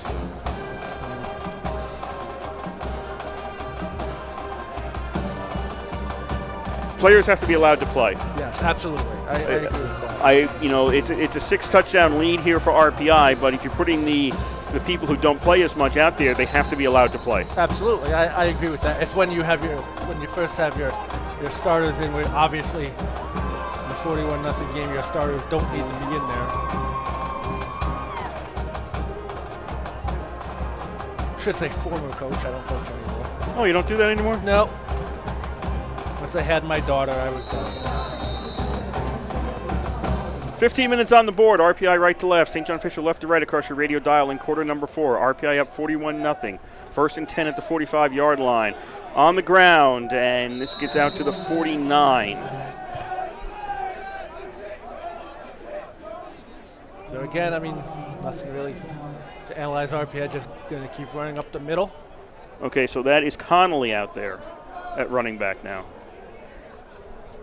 He was in before, then he was out, now he's back in again. So Connolly at running back, Peter Kuski is the quarterback for RPI. Second down and 5 at the 50-yard line.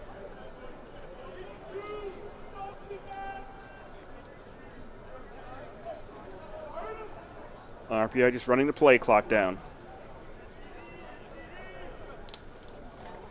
And Connolly takes the carry. Connolly is ahead, and he's got a first down at the 45. Stopped right on the 45-yard line, which is where he had to get to, and RPI moves the chains. Yeah, right now there's a little extracurricular pushing and shoving and jawing with each other, but RPI just got to walk away. You don't want to get baited into anything by St. John Fisher.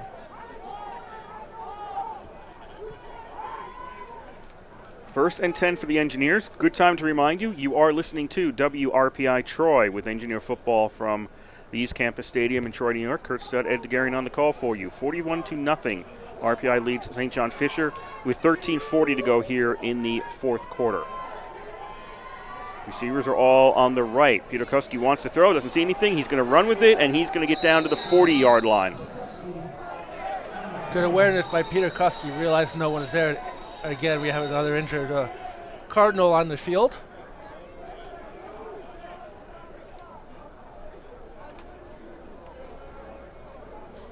So that is Andrew Casanova.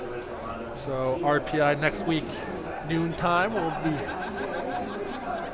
competing against Liberty League foe Rochester. That game will be brought to you here on 91.5 FM WRPI Troy. Kurt, you will be on that game. Yes, that's the plan. Yes. We're all day-to-day right now. That's the way life is. We're all day-to-day. I know I will definitely not be, because that's my daughter's birthday. So I will definitely not be on the air for that. Out of town, 14-3, Union leads Utica, start of the second quarter. And just getting underway, no score, obviously, is Buffalo State at Morrisville State. So the next two home contests, both league games for RPI. October 2nd against Rochester, and then homecoming against Buffalo State. That's reunion and homecoming weekend. Which is virtual. Yes, which is virtual. That game also airing on RPI TV as well as WRPI. Casanova is off the field, walked off under his own power. Second down and 5. Peter Kuski hands off to Connolly, and he is stopped at the 39. Third down for RPI. 13 minutes left to play in the game. RPI with a safe 41-0 lead.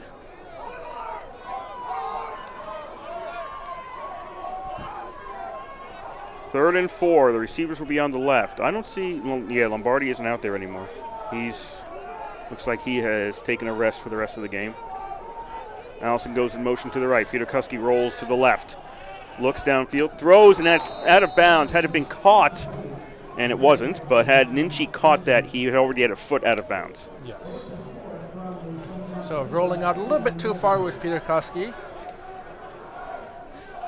Probably should have ran that for the first down, just ran the ball and got out of bounds for the first down. But instead RPI punting, but that's okay. Moncrief back to punt. Sizer is back around his own 5-yard line. This is only RPI's second punt today.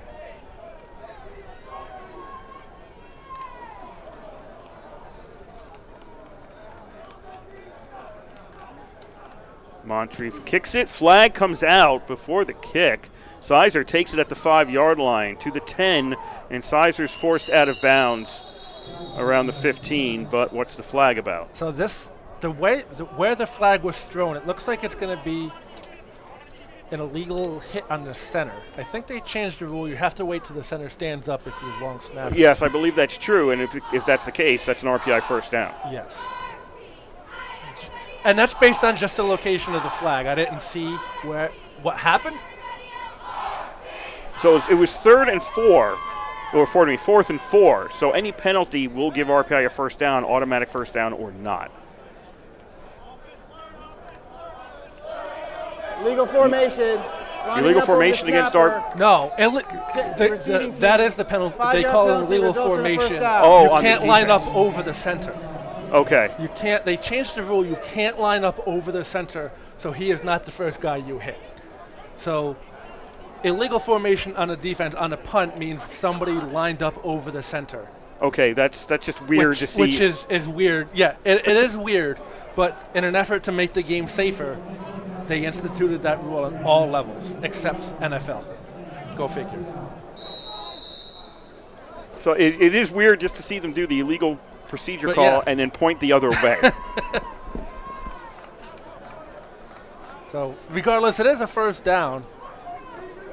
RPI. Yeah, so RPI maintains possession. First down at the 34 of St. John Fisher. That was a 5-yard penalty, but they only needed 4 to get a first down.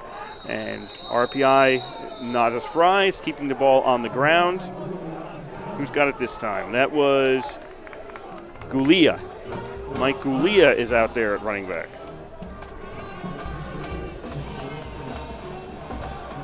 Or it came in from the wide receiver position. Either way, Mike Gulia was on the run that time. Connolly's in the backfield. And we've got a flag against who? Now it's just getting sloppy out there. That's going to be on St. John's Fisher. That's going to be offsides on the edge rusher. Oh, maybe Snap not. infraction. Offense, number 52. Nope. 5-yard penalty. Still That second goes down. against RPI for 5 yards. So that wipes out the Yeah, first. I did see this guy move. Maybe someone moved on the other side, but That wipes out the first down. that does wipe out the first down and 5-yard penalty. Yeah, so it'll be 2nd and 10 for RPI.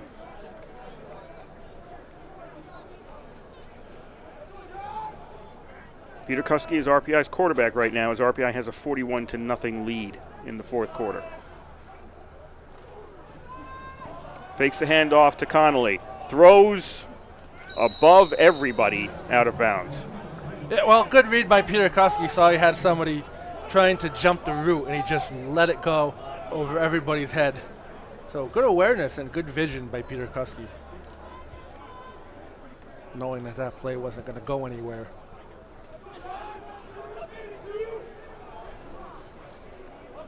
Third down for RPI.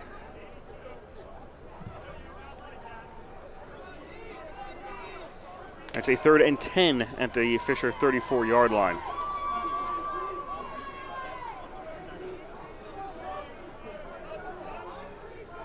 Under 10 seconds on the play clock.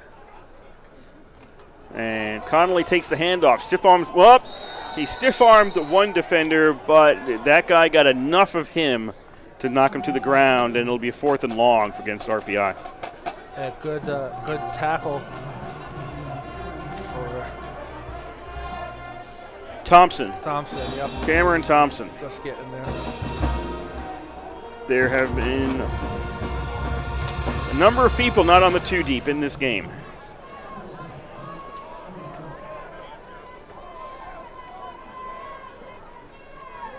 Moncrief kicks the ball away. Sizer signals for a fair catch, and he just casually takes it at the 4-yard line. 10:55 to go in today's game. RPI 41, St. John Fisher nothing. Yeah, I mean, if I was Sizer, I might have let that bounce into the end zone because it looked like there was a little top spin on the ball. But anyway, he caught it at the 4. Put his offense in a little hole, and if you're St. John Fisher, you just want to move the ball. It's the name of the game right now.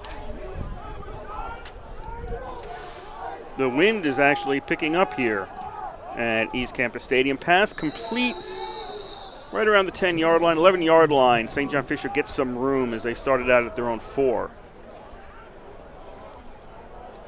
Receiver immediately went out of bounds, and I'm not sure what the number was on him.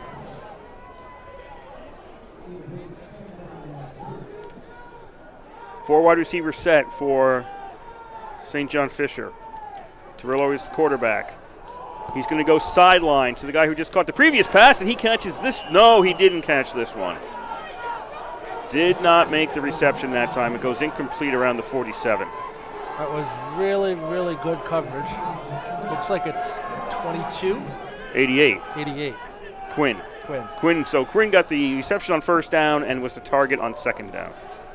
Yeah, it doesn't get easier to read the numbers as you get older, I'm discovering. The problem is if he never turns his back, you don't know what the number is. On third down, Pross is going to take the carry, and he's going to get a first down across the 15 to the 16-yard line, and Fisher will maintain possession. So 10.5 minutes left to go in the game.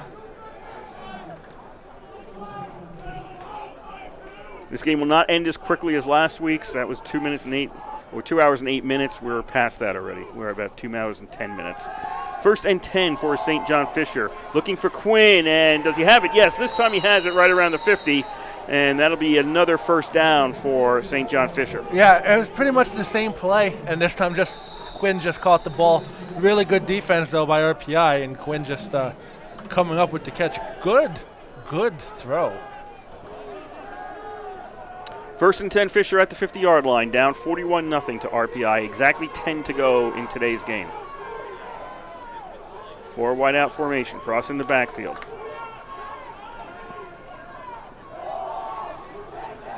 Torillo throws, and they're going to say a catch or not. They're going to say a catch at the 42. It was caught by Novi. The ball came loose, but they're going to say he made a move and that he was inbound. So that'll go down as a catch to the 42 of RPI. Yeah, catch, and then the ball came out. Actually, as he was stepping out of bounds, the ball popped out.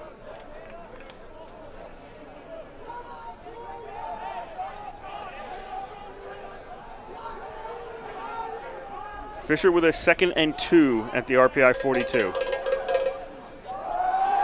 Pross goes to the right, cannot turn the corner. Good pursuit by RPI, and that prevents him from getting anywhere downfield. And we've got some changes in on defense now.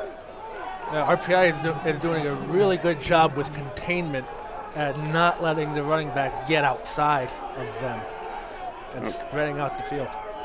That was Steve Boris or Logan Pruitt on the tackle for RPI. I don't know which 27 it is. 3rd down and 4. Passes over the head of Sizer. Torillo's pass was over Sizer's head, and it goes incomplete to make it 4th and 4 at the 44-yard line. We heard Coach Izernia talking about, containing Sizer and not letting him be a presence in this game, and that has happened. Yeah.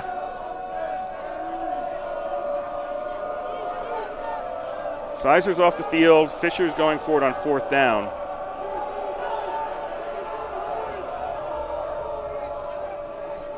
Torillo has 4 wideouts. Running back releases. Torillo looks, throws, caught, and that's a first down. Finds Gowell at the 35-yard line, and that's a first down. I think the 27 out there is Boris because he's listed as a defensive back, and the other one's listed as an offensive player. Really? Yeah.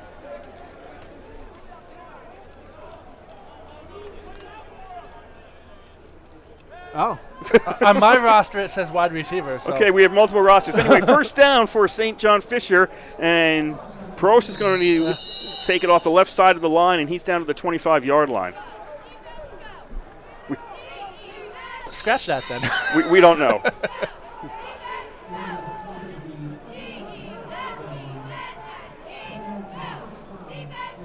It will be a mystery for us. First and 10 at the 25-yard line for St. John Fisher. 8:10 to go in the game. 41-0. RPI on top. Peros on the ground to the 19-yard line.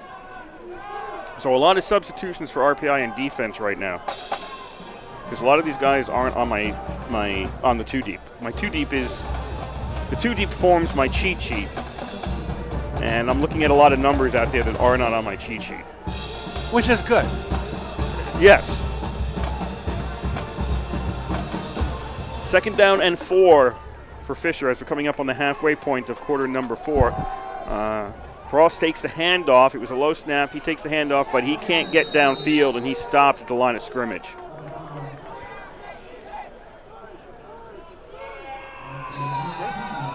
Nick Papalizio on the tackle for RPI.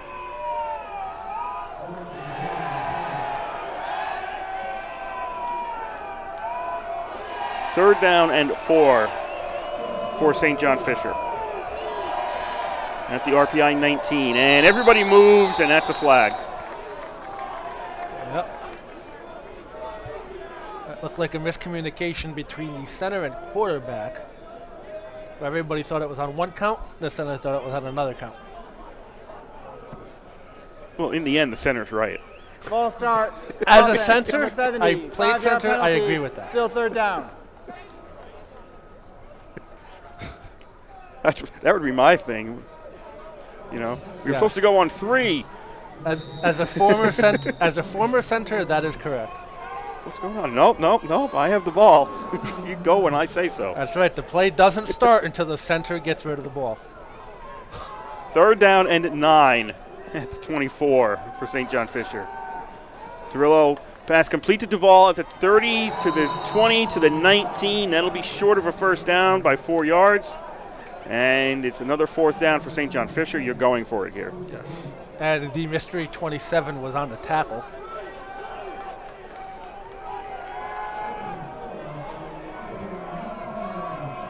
So 4th and 4 at the 19.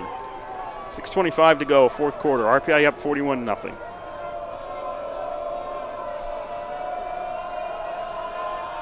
Cirillo has Duvall next to him in the backfield.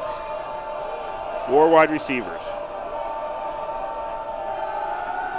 Drops back, wants to throw, dishes it short. Was he hit? The ball goes incomplete. Was he hit when he released that? Yeah, it looked like he was hit as he released it. Because it wasn't close to anybody. It went more towards the ground than anywhere else. Well, actually, obviously, eventually he's going to get to the ground. But it looked like it was thrown to the ground, and I don't think that was his plan. So St. John Fisher turns the ball over on downs at the 19-yard line with 6:08 to go in the game. And Peter Kuski coming back out to lead the offense. Probably more of running up the gut. Engineers up 41-0. And fakes the handoff. Who's got the ball right now? Peter Kuski. Peter Kuski has it at the 21-yard line. Good fake, though, by Peter Kuski. Good containment by St. John Fisher, not biting on that. Really no reason to go to the air at this point. Correct. Yeah, I mean, St. John Fisher is putting basically 11 guys in the box. Running back, is that Rhett Izernia? 30? Running back? I was more looking for a clarification on the number on that one. Yes, that is 30, yes. So the coach's son is in there at running back right now for RPI. Second down, he will take the carry, cuts up field, and he's going to get stopped at the 23.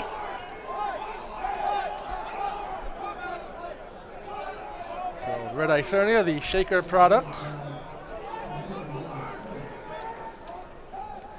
That's one of the few high schools that don't have the city name in it that I know where it is. Yes. Shenandoah, another one. Clifton Park. Okay, thank you. I didn't grow up in this area, so I don't know the high schools. 3rd down and about 6. They're going to toss this one in the air, and it's too far away from Spellman, the intended receiver. Ichabod Cranes in Valatia, I don't even know where Valatia is. Columbia County. 4th down now for RPI, and Monteith will go out to punt. Funny story for local kids. The winters are brutal up here. Well, brutal as far as what upstate New York brutal winter can be. But even like when there's like 2 inches of snow on the ground, Ichabod Crane closes. So it's a noun. If something's get Ichabod Craned, it's closed, usually for a couple of months. Oh, really? Yes. In bad weather, if something Ichabod Cranes, it closes. And RPI is going to take a timeout. 4:52 to go here in the 4th quarter. RPI 41, St. John Fisher nothing. So 4:52 left to play in the game. And RPI now just making sure, Coach and I sitting here saying, guys, we just want to hold on to the ball. We don't want to do any mistakes that could cost us or could cost you or the team in the future. And we just want to go out there, execute our offense, and get out of here with no injuries, no more ejections, and take the win and go to next week.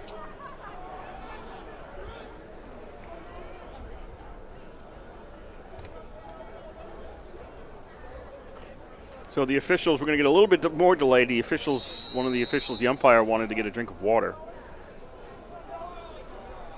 Okay, so it's 4th and 6 at the 23. Monteith is out to punt. Kicks it away.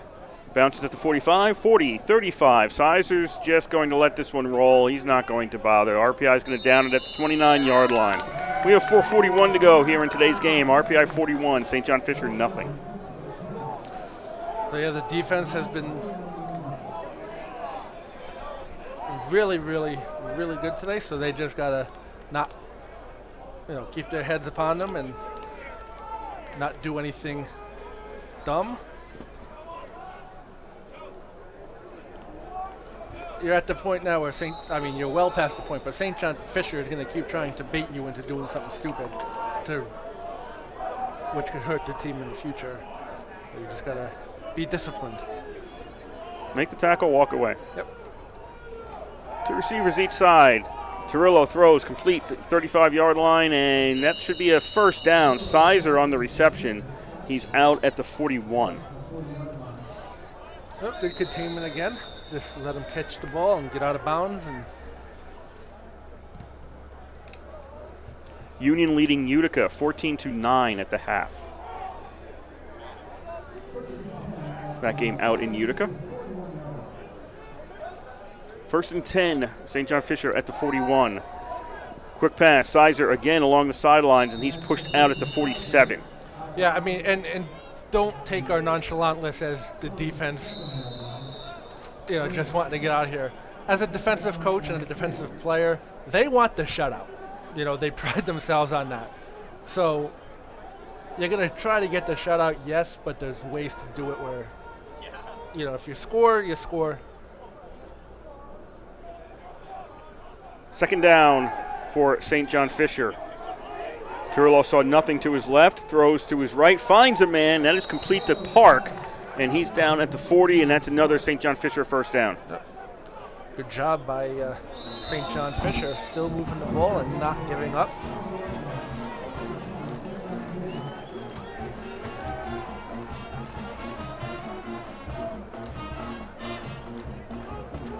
First and 10 for Fisher at the 40-yard line. 3:25 to go in today's game. RPI up 41-0.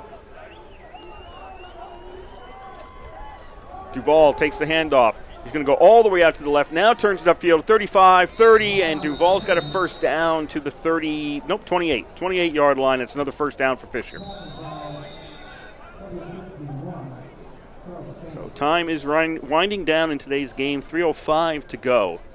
RPI up 41-0. This will be the 12th win against St. John Fisher in 14 games.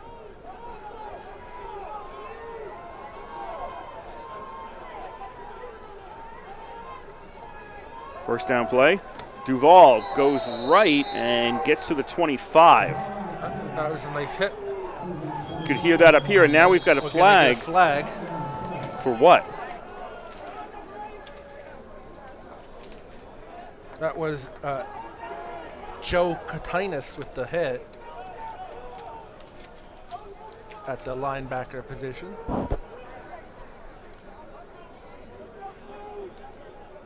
The officials are talking over this flag. Now, 2 flags came out, so 2 officials agreed that there was something happened here, but I'm not sure what it is.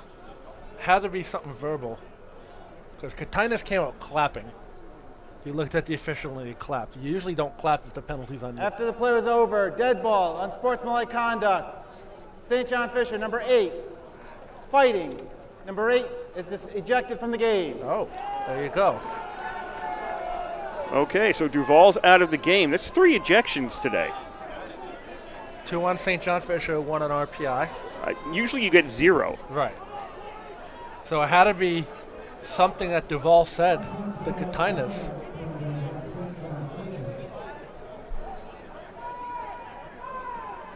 That's a backup of 15 yards against St. John Fisher.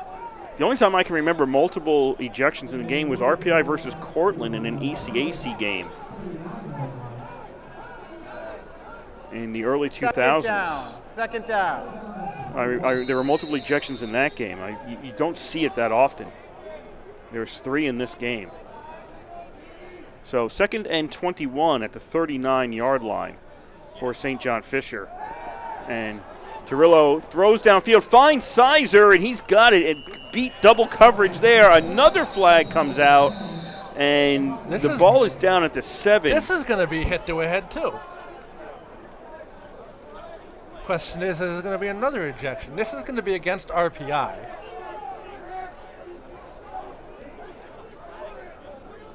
And the officials are discussing this again over there. 2:27 left to go in today's game. 41-0 RPI leads. And I can hear the defensive coach is saying he hit him with the shoulder. I'm not so sure based on the angle. I'm not so sure it was targeting either. We'll see what the officials call. But either way, I believe it's going to be personal foul on sportsmanlike against RPI for a hit to the head. Helmet to helmet contact.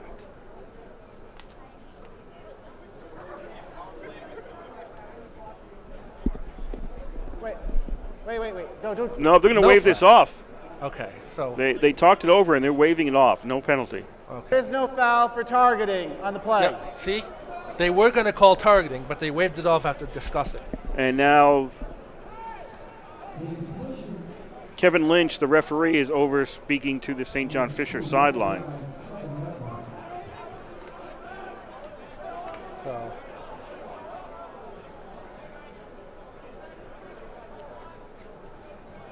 So the play stands. Sizer got it in double coverage. He's down to the 7. It is 1st and goal, Fisher at the 7. 2:20 to go in today's game. RPI 41, St. John Fisher nothing. As this second half has slowed, and Fisher on the ground. They're going to go down to the 4-yard line as they're putting different people out there now. That was Peyton Nolan on the run. He is in there at running back.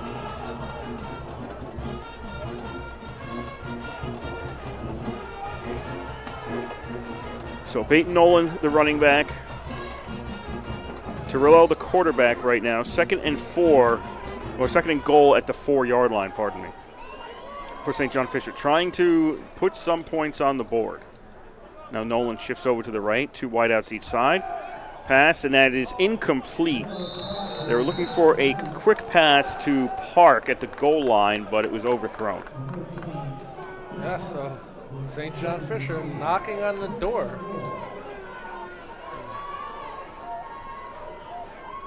You'd like to get something to show for your hard work, especially on this drive. This drive is looking pretty good for St. John Fisher.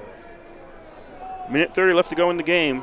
3rd and goal at the 4 for the Cardinals. Torillo hands off, and that's a touchdown. Just breaking a tackle and getting in is Nolan, and Fisher hits the scoreboard. They've got 6. Yeah, Nolan diving into the end zone for a touchdown. So that drive by St. John Fisher looked really good. They executed well. And as a result, they got a touchdown. So they're on the board. So that's a sense of achievement that an otherwise. Extra point is up and good. So Torillo on the hold for Dodderwich, pardon me. And it is 41-7 in RPI's favor with 1:25 to go. So yeah, I mean, St. John Fisher takes the kickoff, and RPI, you got to get a first down, and then you can. If Fisher even takes the timeouts. Yeah, Fisher. I mean, Fisher has timeouts left, but why bother at this point? This happened, well, I shouldn't say this happened. What happened last week against WPI was that WPI down by 2 touchdowns. RPI got the ball, moved it into WPI territory, and when you would think they would take timeouts, they opted not to. They just allowed, and RPI then went into victory formation, and WPI just didn't take the timeouts, which was odd. We talked about that afterwards, because at first I thought I'm miscounting the timeouts. And the scoreboard had 3 left, and I had 3 left. I'm like, okay, did I miss them? And no, I didn't miss any of them. And everybody was a little bit surprised they didn't take the timeouts, but they opted not to. I guess there's a point when you might want to say, you know what, we're probably not going to come back from this. Depending on how much time was left in the clock on that point. Low kick. RPI takes it at the 18 to the 20, and this is going to be a slip and fall at the 28-yard line. I mean, technically, if you're RPI, you don't have to run a play. So I think that was Leblow on the return for RPI? No, it was Leblow or Buckley.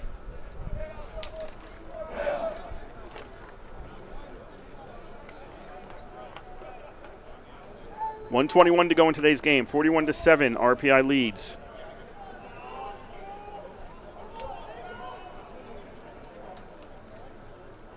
Peter Kuski comes out at quarterback. Izernia is the running back for RPI.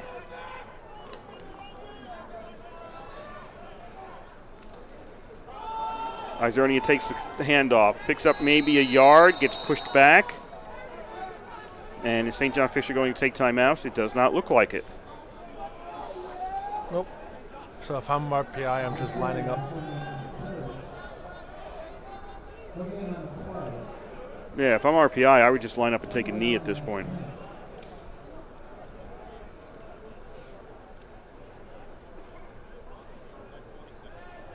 RPI is not going to snap the ball until there's less than 40 seconds left. So if Fisher doesn't stop the clock, RPI, this would be the last play of the game.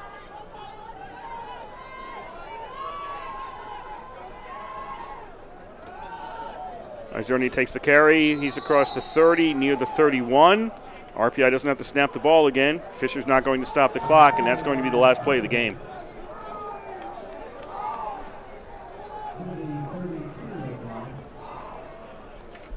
Coach Izernia has taken off the headset. Yep. Offense walking towards the sideline. 15 seconds left. It's going to be a win here today for RPI. Improving their record to 4-0. Not just a win, a quality win. Yes. A dominant win. There's wins and there's dominant wins. This was a dominant win. Yes. This wasn't just a win. The first week of the season when they won 21-20, but didn't give up the defense didn't give up a touchdown, that was a win. This was a dominant win all around, not just defensively, but offensively, special teams. A great job by RPI. I mean, they just made St. John Fisher look bad. St. John Fisher didn't look as bad as the scores suggest. I just think RPI today was that much better. Fisher got in trouble early. First 3 possessions, 2 interceptions. Okay, so they get into trouble early over, and every I like to say every turnover is its own play. It's a unique play. And actually, those weren't all that unique. They were both overthrows to the RPI defense. So you can play well, and then if you give up the ball on the turnover, and then you give up another turnover, you could have played extremely well, ended up with 2 turnovers, no points, and boom, you're suddenly behind, which is what happened in today's game. I mean, RPI scored first on their first possession, punted, and then the next time they got the ball back, a touchdown, then off the interception, a touchdown. Suddenly it's 3 scores. And what the heck just happened to our game plan if you're Fisher? You're 3 scores behind relatively early in the game because that was 14-15 to go in the second quarter was the 3rd touchdown. So they played more than 3 touchdowns behind for most of this game. Yeah. And suddenly, where's your game plan? What's going on here? And unfortunately for Fisher, they kept giving up touchdowns and making it worse for them, better for RPI, and then the game's gone. Your game plan's gone. If you're down 5 touchdowns at halftime, establishing the run isn't going to get you a win at that point. Yeah. And that's really what happened here. They fell behind and never got their game in line. They had some good drives here and there. They had some good plays, but they also turned the ball over a few times, and a few times too many. There was 3 interceptions. There was another interception in the late in the first quarter, which led to an RPI touchdown right at the end. Okay, so 2 of the interceptions lead to touchdowns. RPI gets 3 other touchdowns on their drives, and boom, before you know it, you're 5 touchdowns down, and the game's basically out of hand at that point. So that's why we called it a dominant win for RPI, because they took advantage of those 2 of those 3 turnovers, did what they had to do when they got the ball on offense, and put St. John Fisher in a very bad position by halftime. And that's a dominant win. That's what you want. You take those 2 interceptions off the board, maybe Fisher gets 1 or 2 other touchdowns, it's a different game. It's a different story at that point, but that's not the way the game played out, and RPI ends up with the victory here today. And let's not forget, it's not as if Fisher couldn't move the ball. They had a couple drives deep into the RPI territory. I think they had one that ended on the RPI 12. Good defensive stand by RPI. Made them go 4 and out. They obviously scored a touchdown. They had another one stopped on the 4-yard line of RPI. If they convert those three to scores, I mean, it's still 41-28. But it's not as if Fisher was absolutely stalled in their offense. I think the RPI defense was doing a good job containing and preventing the Fisher offense from getting established and taking away the run game. And just at that point, you knew Fisher had a pass, and RPI just let loose. So it's a 41-7 victory here. I'll run down the scoring in today's game. A lot of RPI in the first quarter on the first drive. RPI went downfield. Lombardi with an 8-yard touchdown reception from Heranopolis.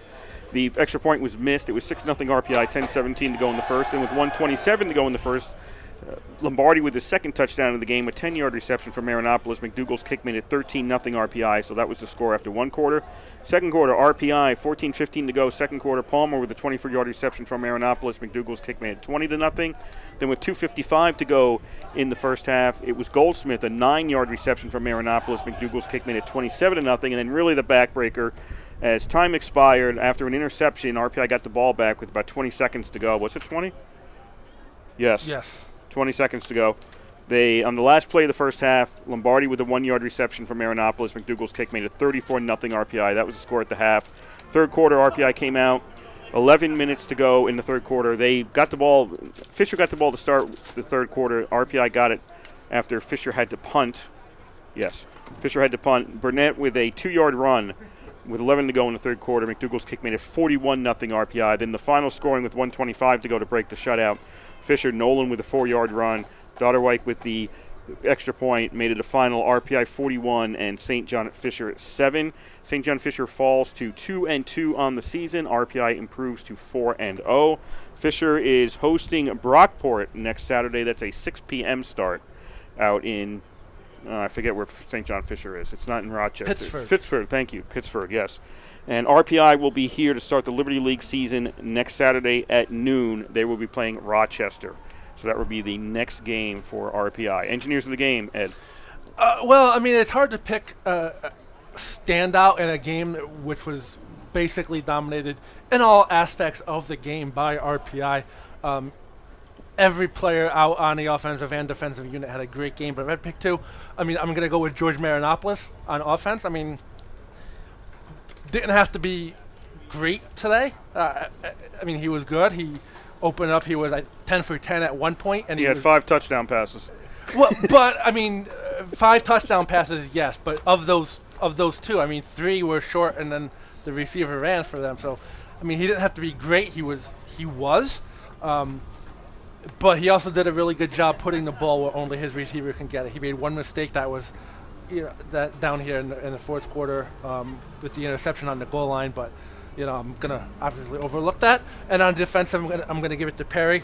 I mean, the defense played excellent tonight, but Perry had the 2 interceptions to really seal the deal in the first half for RPI. Is basically where that game was won because of those 2 interceptions. But I mean, overall, it's really hard to pick a standout, but I'm going to go with those 2. Just a really, really quality game in all facets of the game. Coach Isernia is really pleased with this game tonight. There was some mistakes, but a few things to work on.